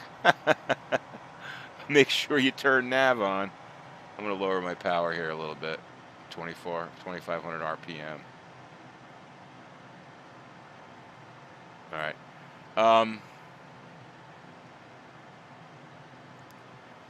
Yeah, so if this one broke, I would probably buy that one. First time you loaded it up, you hand flew 30 miles.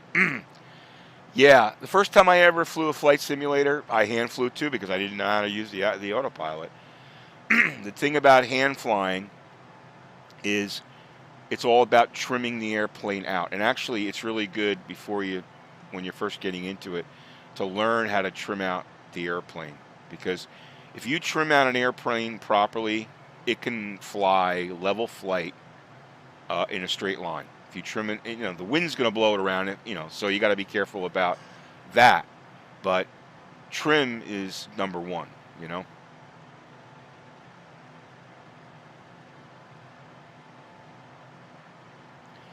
When not in VR, do I ever set up triples? I'm not sure what triples are. I'm sorry. Oh, triple monitors. No, I don't have triple monitors. I've got one 14.4 monitor because I'm a VR guy.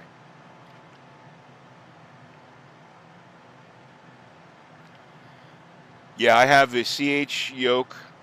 I've got the CH pedals. So now that Honeycomb has their throttle out, it's kind of tempted me to look into that, but the reality is this, okay?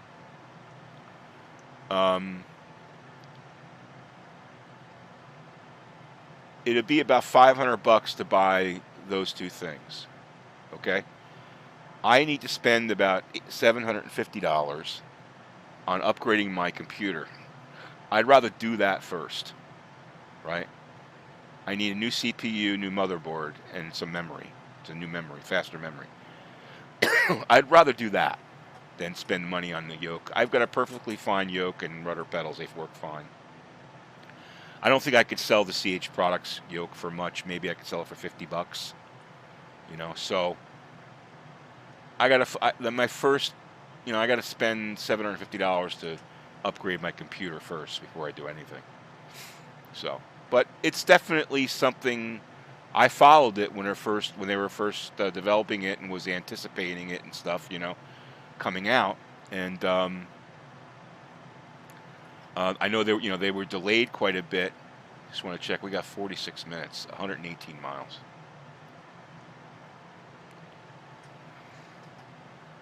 It's okay. We get to see some of the Florida. Set aside the money. Never came out. Yeah. Which drone do you have? Do you have DJI or? I was looking at the Mavic too, but I'm hesitant to buy DJI because of the country where they're manufactured.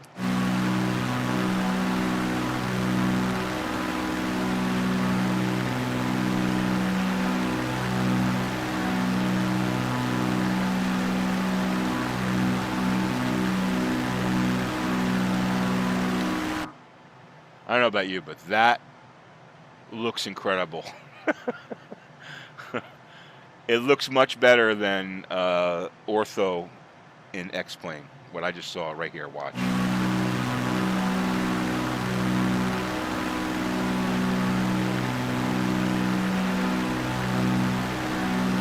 You know, I think the trees are a difference, and the other difference is the water. Look at the difference in the watercolor.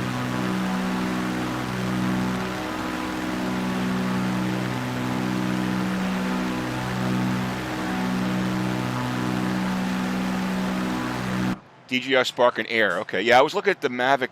Was it the Air 2, I think? The Air 2. First I was looking at the Mini. That was attractive. And then that kind of looked like kind of junky. So I decided to wait. And like I said, I'm a little concerned with DJI. I know there's that company that makes... what's it called? The Skydio company. The guys that were at MIT, and they created the Skydio, which is more autonomous. But yeah, so I held off buying a drone. You haven't touched them in a year. Yeah. You know, one of the reasons why I stopped and caught myself before I bought a drone was that I figured that I would like lose interest in it. Like I would try it and be cool for like the first week or two, and then I'd be like, all right, what else can I do now? Take video of something, another house? I don't know. I just have other, you know, I'm a musician and I spend a lot of time, you know, with that, and I'm interested in flight simulation. So those are like the two things that I do for hobbies. Adding another one in, you know, kind of, I don't know. I figured I'd lose interest in it, like you did. Started playing golf, and that was it, right?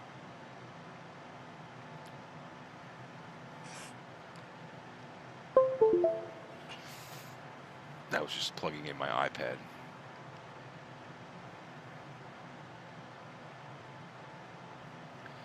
But I tell you, this new sim has given me a lot of stuff to think about and to do. You know,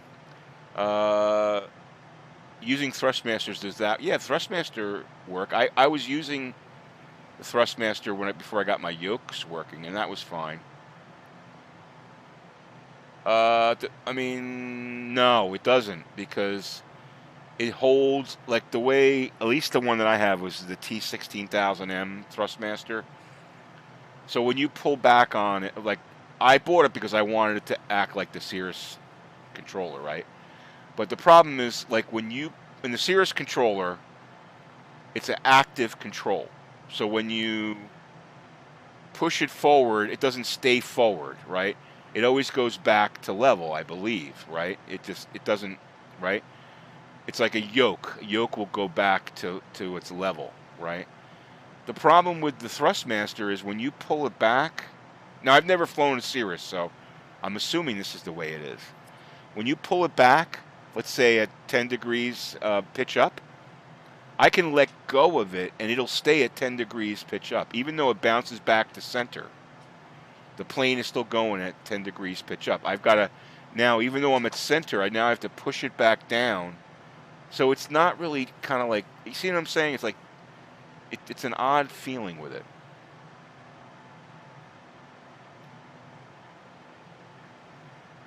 You have the TCA Airbus side stick. So yeah, I mean the TCM16, the T1600 is not a. I mean it's a $50, $60 stick. So it's not that amazing, right? But I was all excited because you could switch it left-handed, right-handed. And I switched it to the left hand because that's how you would fly the Cirrus. But I just couldn't, like I was flying it when I first got this simulator, and I just couldn't get used to it. Couldn't get used to it.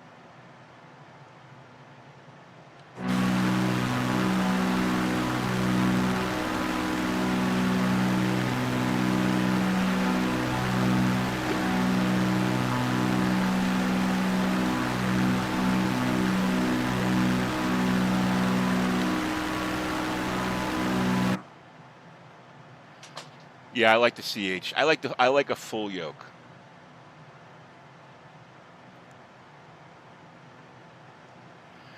I mean, yeah, I mean, I bought the stick because I thought it would be good with the Cirrus, and I was disappointed.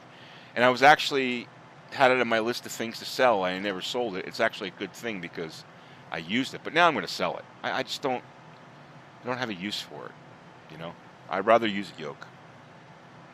I mean, the way I do the yoke is I just hold one hand. You know, and it's the same as the Cirrus control, pretty much, right?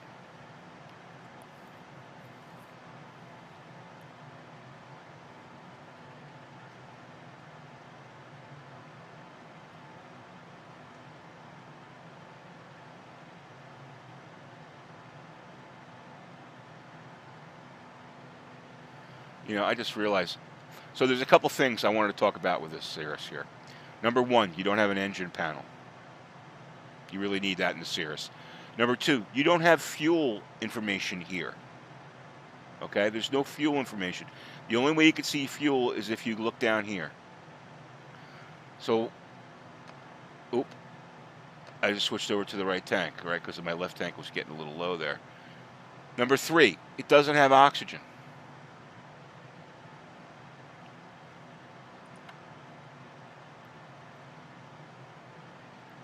Number four, none of these, the keyboard doesn't work. The number pad doesn't work.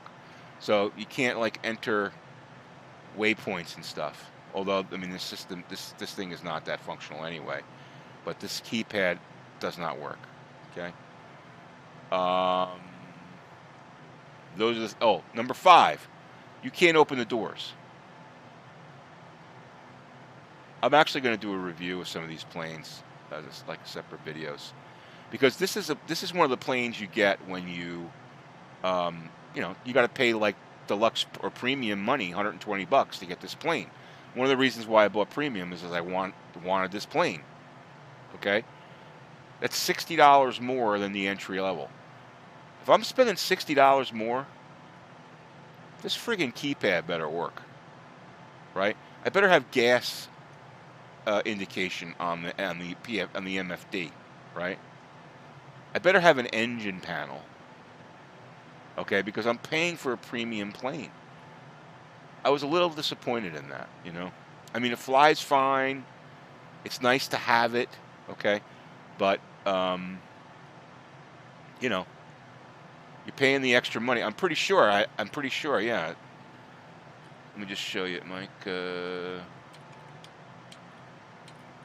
just want to check myself, but I'm pretty sure I had to buy.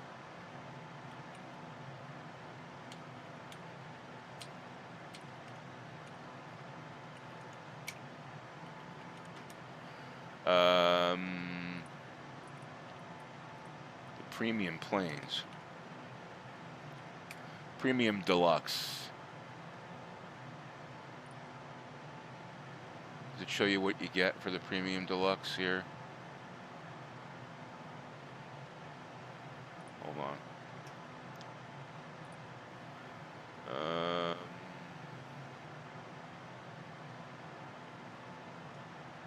Known bugs. Oh, that's good to know. We'll check that. Let's check that out. List of Microsoft Simulator's 28 known bugs, rounding on most common bugs impacting flight simulator players. Okay. Blah, blah, blah, blah. Issues and workarounds. Slow download speed. Okay, hello. Endless blue loading bar at startup. No, that's not true. Please insert disk. Never got that. Deluxe premium content missing. That happened at first, and then it worked fine. Other flight simulator issues. Those aren't bugs. Black screen, stuck on press to continue. That's a, I mean, can't open flight simulator. Whoever wrote this never flew it. Those are bugs. Generate 2.6 billion in hardware sales. Microsoft Flight Simulator to generate 2.6 billion in hardware sales. Wow, that's insane, dude. Anyway, how to fix Microsoft Flight Simulator missing content. All right, I know how to do all that. Those aren't the bugs. The bugs are the G1000 doesn't work properly. Doesn't show information. Sometimes the planes just get wonky. There's a lot of, and those are real. There's some real bugs with it. I think the Warthog stick is the same. Yeah, as I mentioned. I don't like that it holds its pitch, or it holds the turn when, like the ailerons. They'll hold their position, even though the stick bounces back to center. Have you found any glitches in the SR22 autopilot? Had some issues earlier with attitude holding and unable to command a VS rate. There's an issue with the level button. I'm trying to think what it was. When I turned level on, it didn't hold the altitude. Like that button right there, when you press that level button, it's like a safety net. If the plane is like, pitching or, and you can't, you're losing like your orientation, you press that button in the real one and it just basically levels off. Okay. That didn't work properly.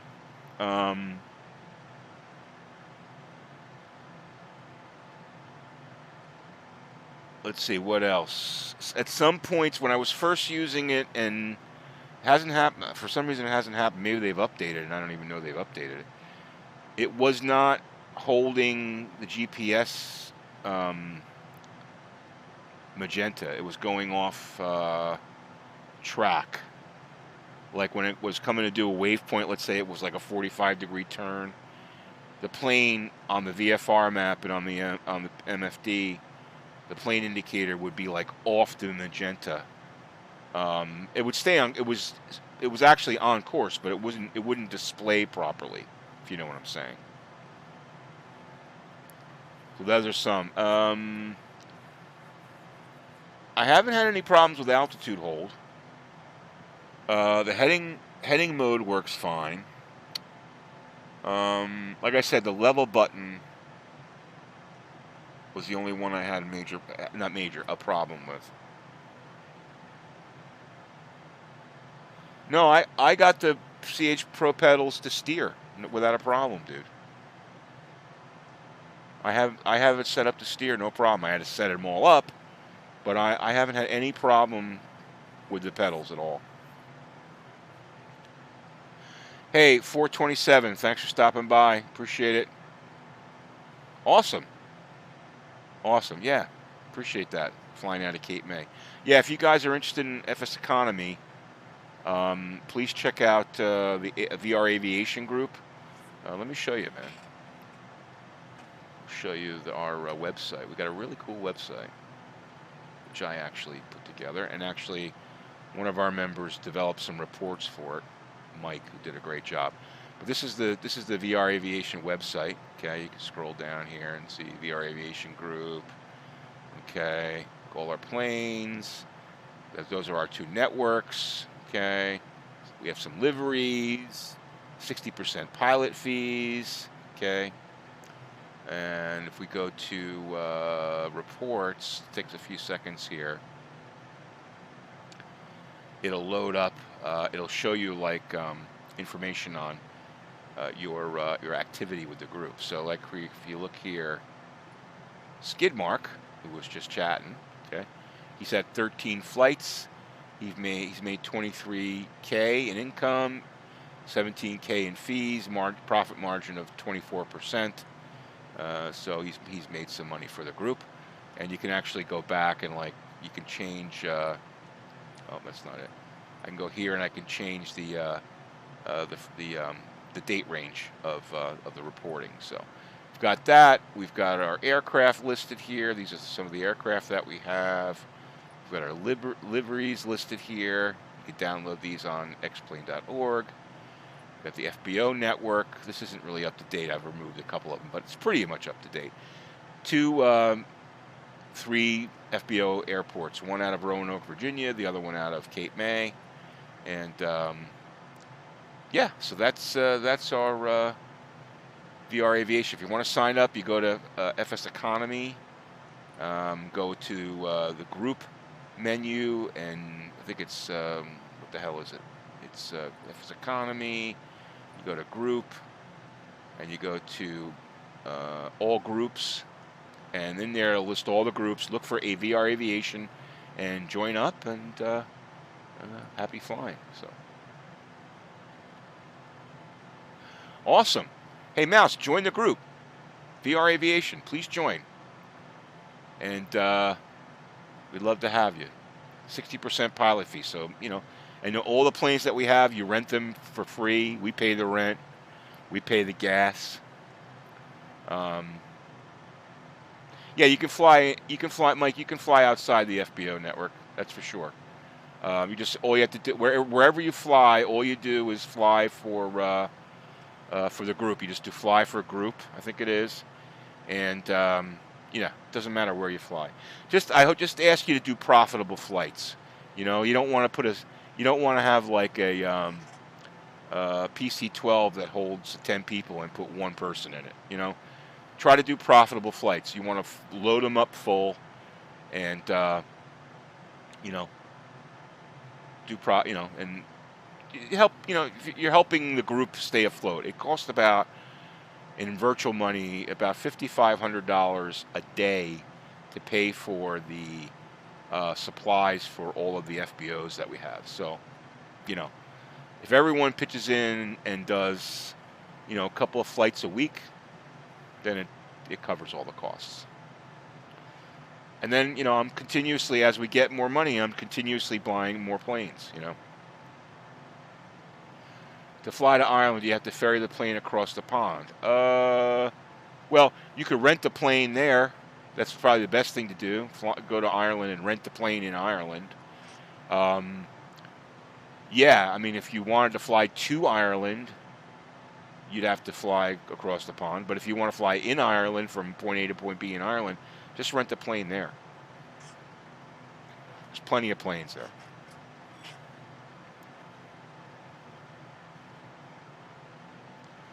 All right, we got 70 miles, making good time.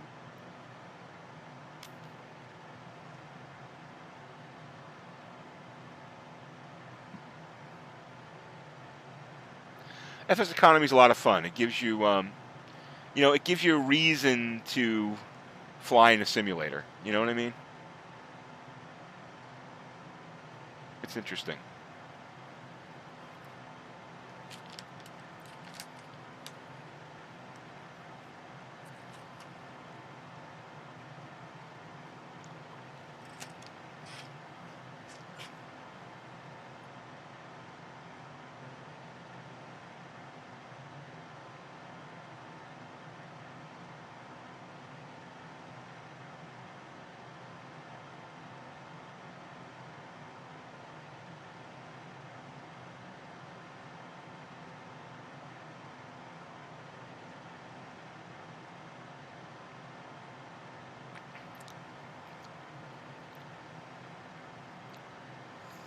And there's a really simple. If you go to my Discord, Bambino Tech Discord, I think there's a link right there.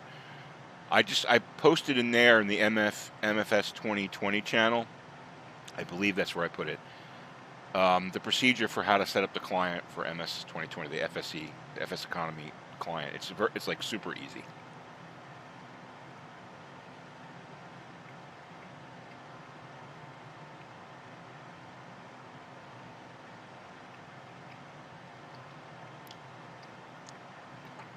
Let's check our tanks. Okay.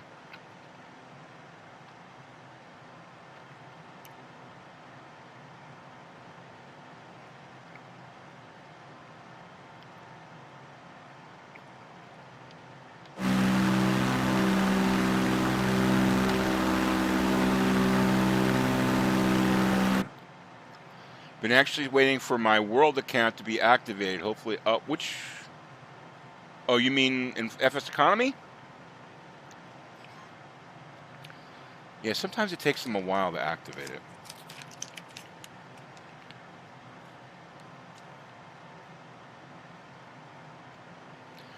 Yeah, it's fun, man. Like I said, it's easy to set up, and it's kind of addicting. It's kind of addicting.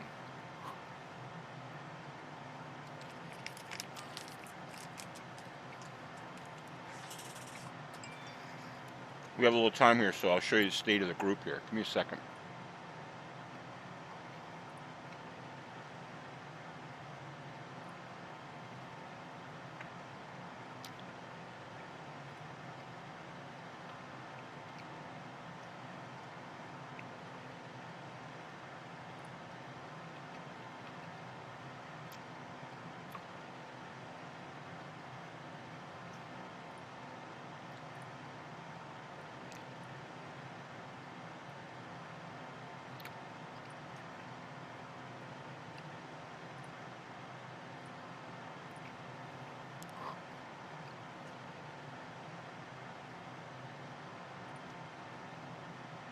All right, so see there. Sorry, having a little lunch here.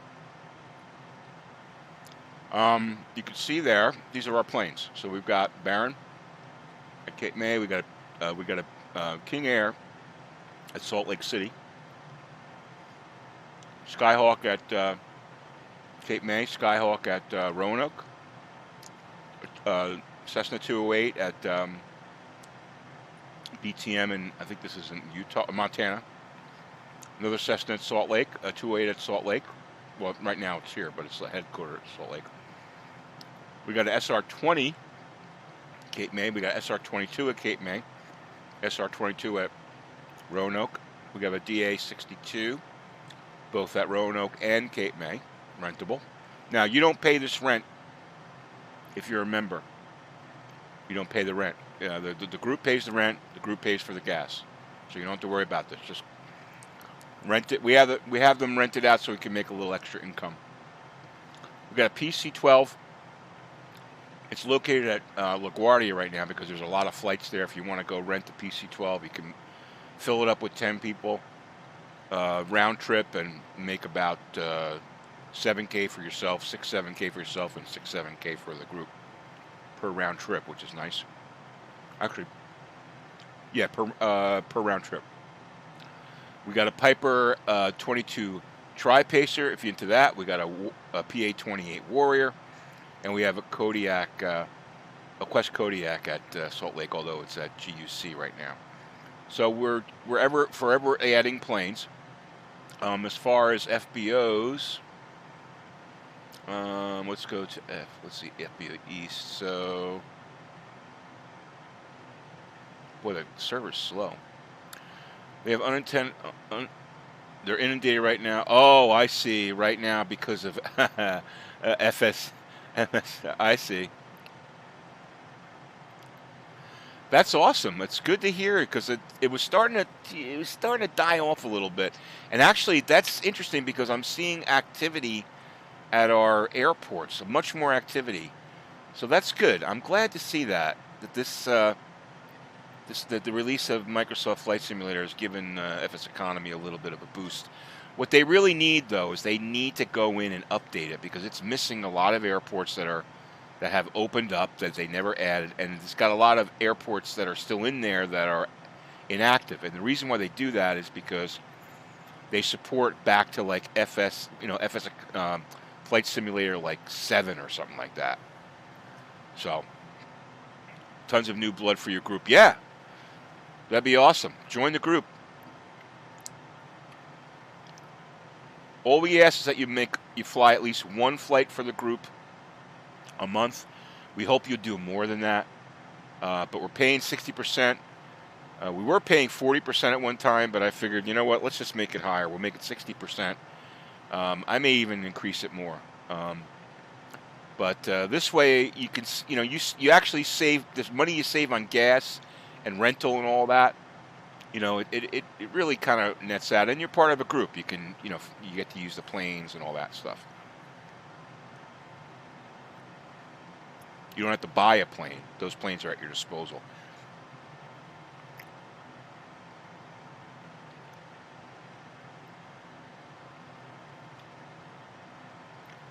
So anyway, so let's take a look at our FBOs. So we've got the center of our hubs are Roanoke, and Cape May. Okay, those are really the center of our hubs, and we've got very nice flights. Like well, let me just show you. If we go to if we go to Cape May, you can see here the flights we've got. You can go fly to Delaware Park. This is New Garden. This is Raceway Park in Old Bridge, New Jersey. This is up in the mountains of New Jersey, Sky Manor in Pittstown, which is really nice. This is in Alexandria. I've actually been to these airports. They're very nice. This is out in Maryland, Blue Crab Air. Well, it's actually, there's really no blue crabs out there, but I put it there because it's part of Maryland. Easton. This is another one out in Virginia. This is in PA, Carlisle. That's a nice trip. This is up in the Poconos, up near Lake Wallenpaupack. I love this airport. And Roanoke. Trips to Roanoke, right? And if we go to Roanoke, take a look at that. We've got, some decent. I tried to keep the the flights, like having a good amount of flights that are less than 100 miles, so you can get them done. We also have a connection with the guy who owns Charlotte, so you'll see jobs pop up here for Charlotte all the time. This is a nice flight. This is a really cool airport, 2G4. Oh, I wanted to check out 2G4 on MS Flight Simulator. Yeah, so in K-Way, that's another cool airport. So a nice network, not huge. I need one more. We need one more three-lotter. I've got my eye on a couple. Once we get enough coin, we'll make a deal. If we get enough people flying, we'll try to make a deal and get another 3 lots. So we could have a triangle in our hub, and we could have more spokes. So anyway, that's that. And as far as money goes, and these two are my personal accounts. This is my own group. But aviation's got about 1.5 million in cash. So I always keep a good amount of cash so we can keep the supplies going. And I've been doing this game for about 3 years, which is I accumulated all this through there's a lot of ways to make money in FS economy. One is flying, and I did a lot of flying. Oh, looks like someone bought one of my planes. Let's check out your payment log. I sold the... Which did I sell? I think that's... Oh, nice. I was trying to sell this plane.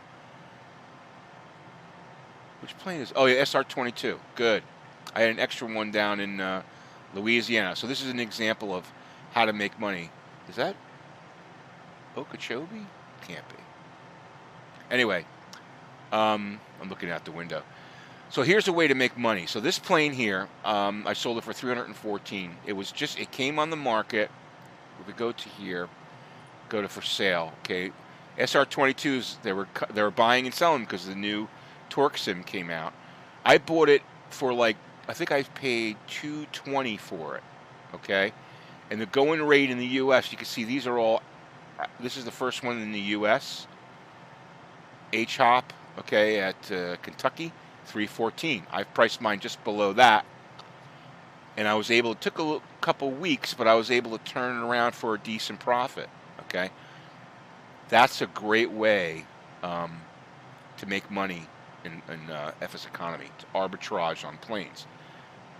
Giving away a secret, but now if I go to my banking, I got over 6 million, which is nice. Put this down to, and I got I've got 7.1 million. So I have my own little group. It's a private group that I have on my own that I built up. That VR Aero VR. It's out in California, and this is all in Pilot Edge territory. So these are all like Pilot Edge non-towered airports.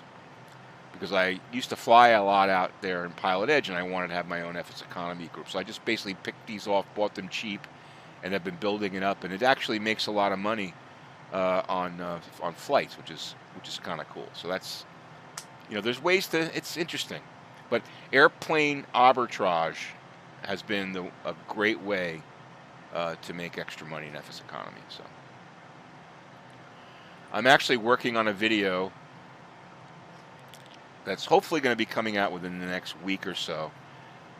It's all the tips and secrets on how to build net worth in FS economy. So look for that coming soon. All right, 34 miles to go. We are making our way to Orlando. We got 14 minutes, which is pretty good, making good time. Yeah, I agree. There's gonna be a lot of people joining up, which is good.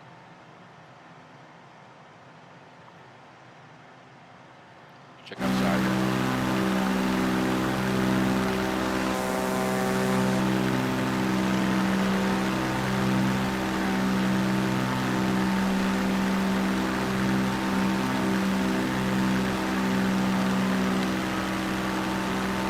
I think this is Okeechobee over here to our 2 o'clock right here.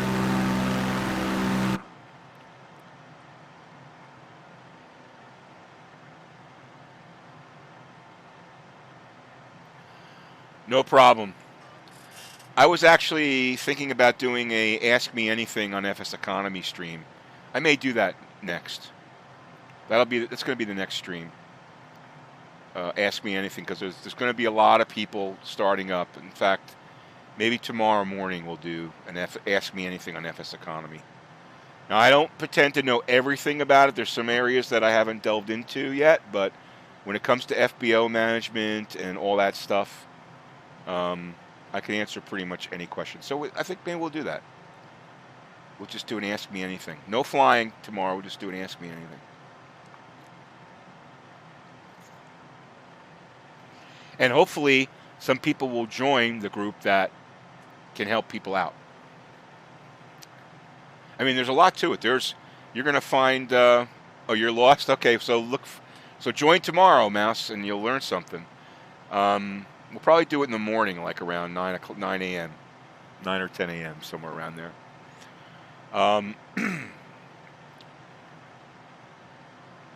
Let's see, what was I going to say? It's really interesting, like there's one of the things that is really important too is, let me just show you here. You go to the home page here. Let's see, where is it? Okay, where the hell is it? Hold on, I'm looking for... You definitely want to check out the manual, and there's a... Where is it? Where am I looking? I think I'm looking at the wrong page here. Oh yeah, FSC Reporter. So when you go to the community page, FSC Reporter, okay, you really should check this out, okay? Really should check this out.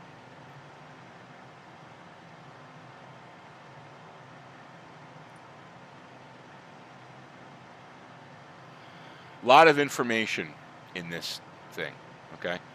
The main thing you want to do, okay, is what I look at is right here, this page here, the stats page, okay? Top airports, this is going to tell you where your best jobs are, okay? San Antonio, Orlando, LaGuardia, Tampa, the best jobs, all right? Good amount of jobs. Top airports by pilot. The other one is top aircraft by flights, okay, and by purchases. This will tell you which planes are best. Now, I can tell you which planes are best. I'm going to leave that. Well, I'll tell you right now. The PC-12 is a great plane. The DA-62 is a great plane, and the 208 is a great plane. The B-1900D is another great plane, although you don't see it purchased here. The King Air C-90 is a great plane because that comes stock with X-Plane, and I forget which King Air comes stock with Microsoft, but that's another good one because holds a lot of people, doesn't burn a lot of gas, and you're able to fill it up with people. But you look here, B-1900D, okay, the King Air, Skyhawk, 3 people. It's not going to be economic. The Baron, 5 people, 5 passengers. You can make money on that, but I'd rather fly the DA-62. Okay, it's faster and it's more profitable. But this will tell you a lot about which planes. Okay. Used to be when we were at our height, we used to make it on the top active groups, but unfortunately, we're not there anymore. But this is a very, very helpful information. So anyway.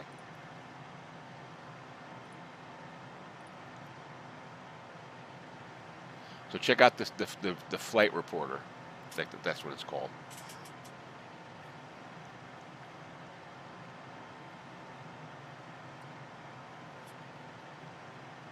Yeah, we're going to do an Ask Me Anything tomorrow. In fact, I'm going to schedule it up so maybe we'll get some people to join. And like I said, I won't pretend to be an expert, but I'm sure some people will join that know a lot about it that can help out. But I'll help out as much as I can. Would that be good? Will you guys join if I do that?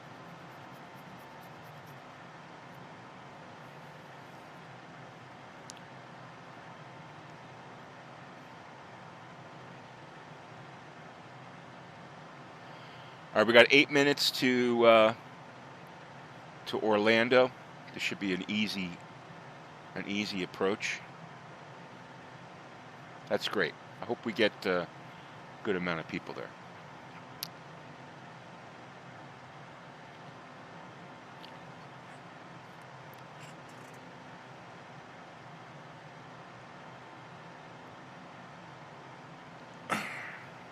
We're going to try to keep it to an hour and a half. Do you find that just min-maxing for profit burns you out a bit in the long haul? Good question. So my fundamental rule about FS economy is keep it fun. Keep it fun and the money will come. Okay? If you make it about, making money and building up your net worth, yes, you're going to burn out. Okay? Keep it fun. Now, do I use time acceleration in X-Plane? Absolutely. I'll use time acceleration. Because, when you're flying over places by yourself, right, it's the takeoff and landing that are the exciting part. Everything in between is autopilot. And, usually in a simulator, you're not going to have too many issues, right? So I use a lot of acceleration and time acceleration, so that you focus on the fun things, right? But yeah, you have to keep it fun. If it's not fun, then you're in it for the wrong reason, And it's not for everybody, It's not for everybody. It took me a long time to build up $6 million, and I've actually got like a ton of planes too. I think. Let me just see what I got up. This isn't a brag, by the way. It's just, it's just, aircraft. So I've got, I have two PC-12s, which are about 800,000 a piece. I got two Diamond DA 62s, which are about 400,000 a piece. So that's 16 to 2.4. Cirrus 22, which is about 300. 2.7, if I remember correct. So I got about $3 million in planes. Okay. My personal account, $3 million in planes, and probably about $2 million in FBOs. So $5 million. So the total is about $12 million in net worth, which is pretty good. But it took me a long time to do that, and a lot of arbitrage, And like I would say, out of that 12 million, I probably made at least a third of it through arbitrage of planes. 100K here, 200K there, 150K here, 100K there. It takes some time, but you can really, if you really, watch it, and you, like, I remember when the SR, and it goes by when the manufacturers release their planes, right? The third-party plane makers, right? So like the SR20 came out from V-Flight Air, and there was a time when like everyone was buying SR20s, right? So I made money on that. When the DA62 came out, this is for X-Plane, by Arabesque. We knew it was going to be coming out soon. I bought up a bunch of DA62s. Okay, was it that one? Or maybe that was the SR20. I can't remember. It was one of those planes. I bought like 5 planes, and I was able to turn them around. It took a little time, but I bought 5 planes, and I ended up making like a $500,000 profit after I sold those 5 planes. So that's the way to do it. You know, you got to grind out to get your money to buy your first plane. You know, and don't buy a Cessna C-172. Don't waste your money on that. 150,000, 160,000. Don't waste your money on a C-172 because, yeah, exactly. The C-172 is not profitable. You think it's the first plane that's obtainable because it's only $160,000, $170,000. You're going to end up selling it. Trust me. Okay. I don't personally own any 172s. If I want to fly a 172, I just rent it. I'll rent the groups usually, because the group owns 2 of them. But yeah, you don't buy a C-172. The first plane you should buy, in my opinion, if you're flying an MS 2020, you can do that because the DA62 is part of that. Depending on which package you buy, I forget which package it's in. I'm gonna turn off my. Another problem here is the autopilot doesn't go off when you hit the trim key, and it's supposed to. I wish we could set that up because that's every plane in the world turns the autopilot off when you hit the trim key.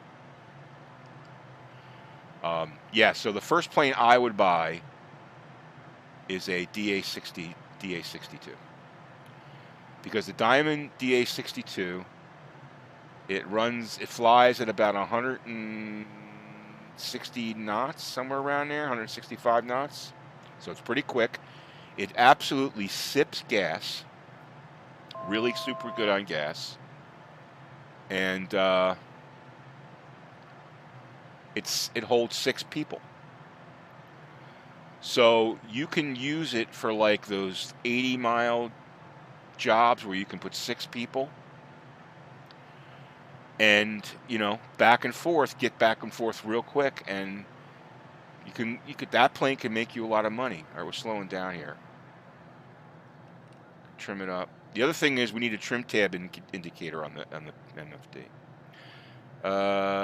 FSC Forums has a note on saying it processed 50,000 emails. Oh my God, 50,000 emails? Holy shit! You know, their servers might crash. All right, we just popped in a notch of flaps here. I got a 2 mile an hour crosswind, or 2 knot crosswind. Yeah, so we're definitely going to do the FSC Ask Me Anything tomorrow. And then I'm working on a script for top 10 tips to making money on FS Economy. So the script is done. I just have to do the voiceover. So that video is going to be coming out soon. And I may even produce this. I'll just like let people have the script as a PDF. We'll put that. You know what I'm going to do is I'll put that in the. If you join as a member, I'll put that in the member area. So I'm going to set up a member area for people that join. Thank you. The people that join the YouTube channel, they'll have access to like screenshots, and I'll put that script in there so you have the notes on it, and you know, stuff like that. So if you want to join the channel, just hit that join button. It's $1.99 a month, not that expensive. And oh, that looks pretty. Look at that.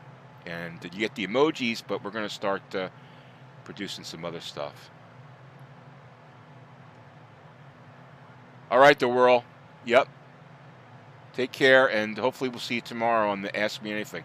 Look at those approach lights. That looks incredible. Wow. Just wish it wasn't so jaggedy. And that runway would never be contoured like that. That's not right at all. Or throttle down, flare up.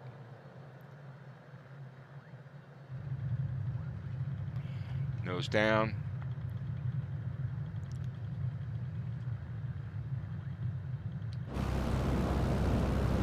Yeah, there's a lot of scenery loading here. That's why it's chunky. They got to work on that, the preloading scenery. They got to fix that. Yeah, this runway is absolutely flat. See how it's contouring like that? That's incorrect. So they didn't model this correctly. All right, let's hit the brakes. Clean up the flaps.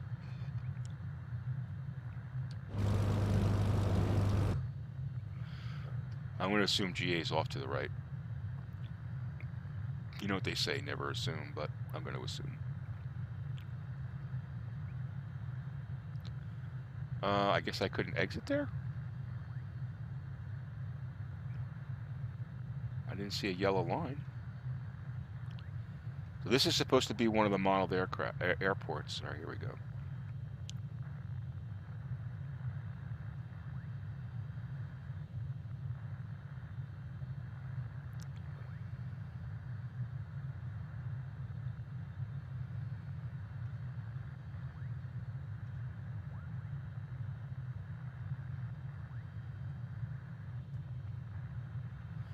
Yeah, so whoever was talking about the CH products pedal, they work. It's working fine here. I'm able to control this plane.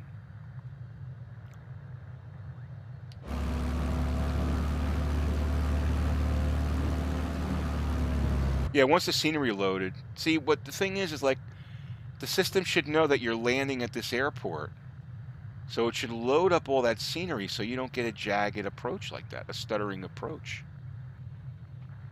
That approach was lame. What do you say we park the Cirrus at a terminal gate? You think we would get arrested for that? Probably in real life. Also, this plane, I have like zero throttle, and there's no that plane would be slowing down. So they've got some things to fix here. All right, we're pulling into the gate. All right, parking brake on.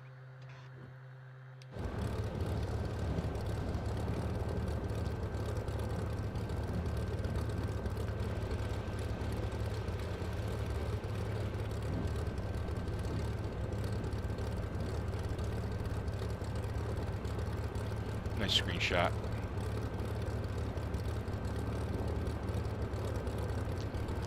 All right, guys, that's going to do it for me. I appreciate you guys tuning in today.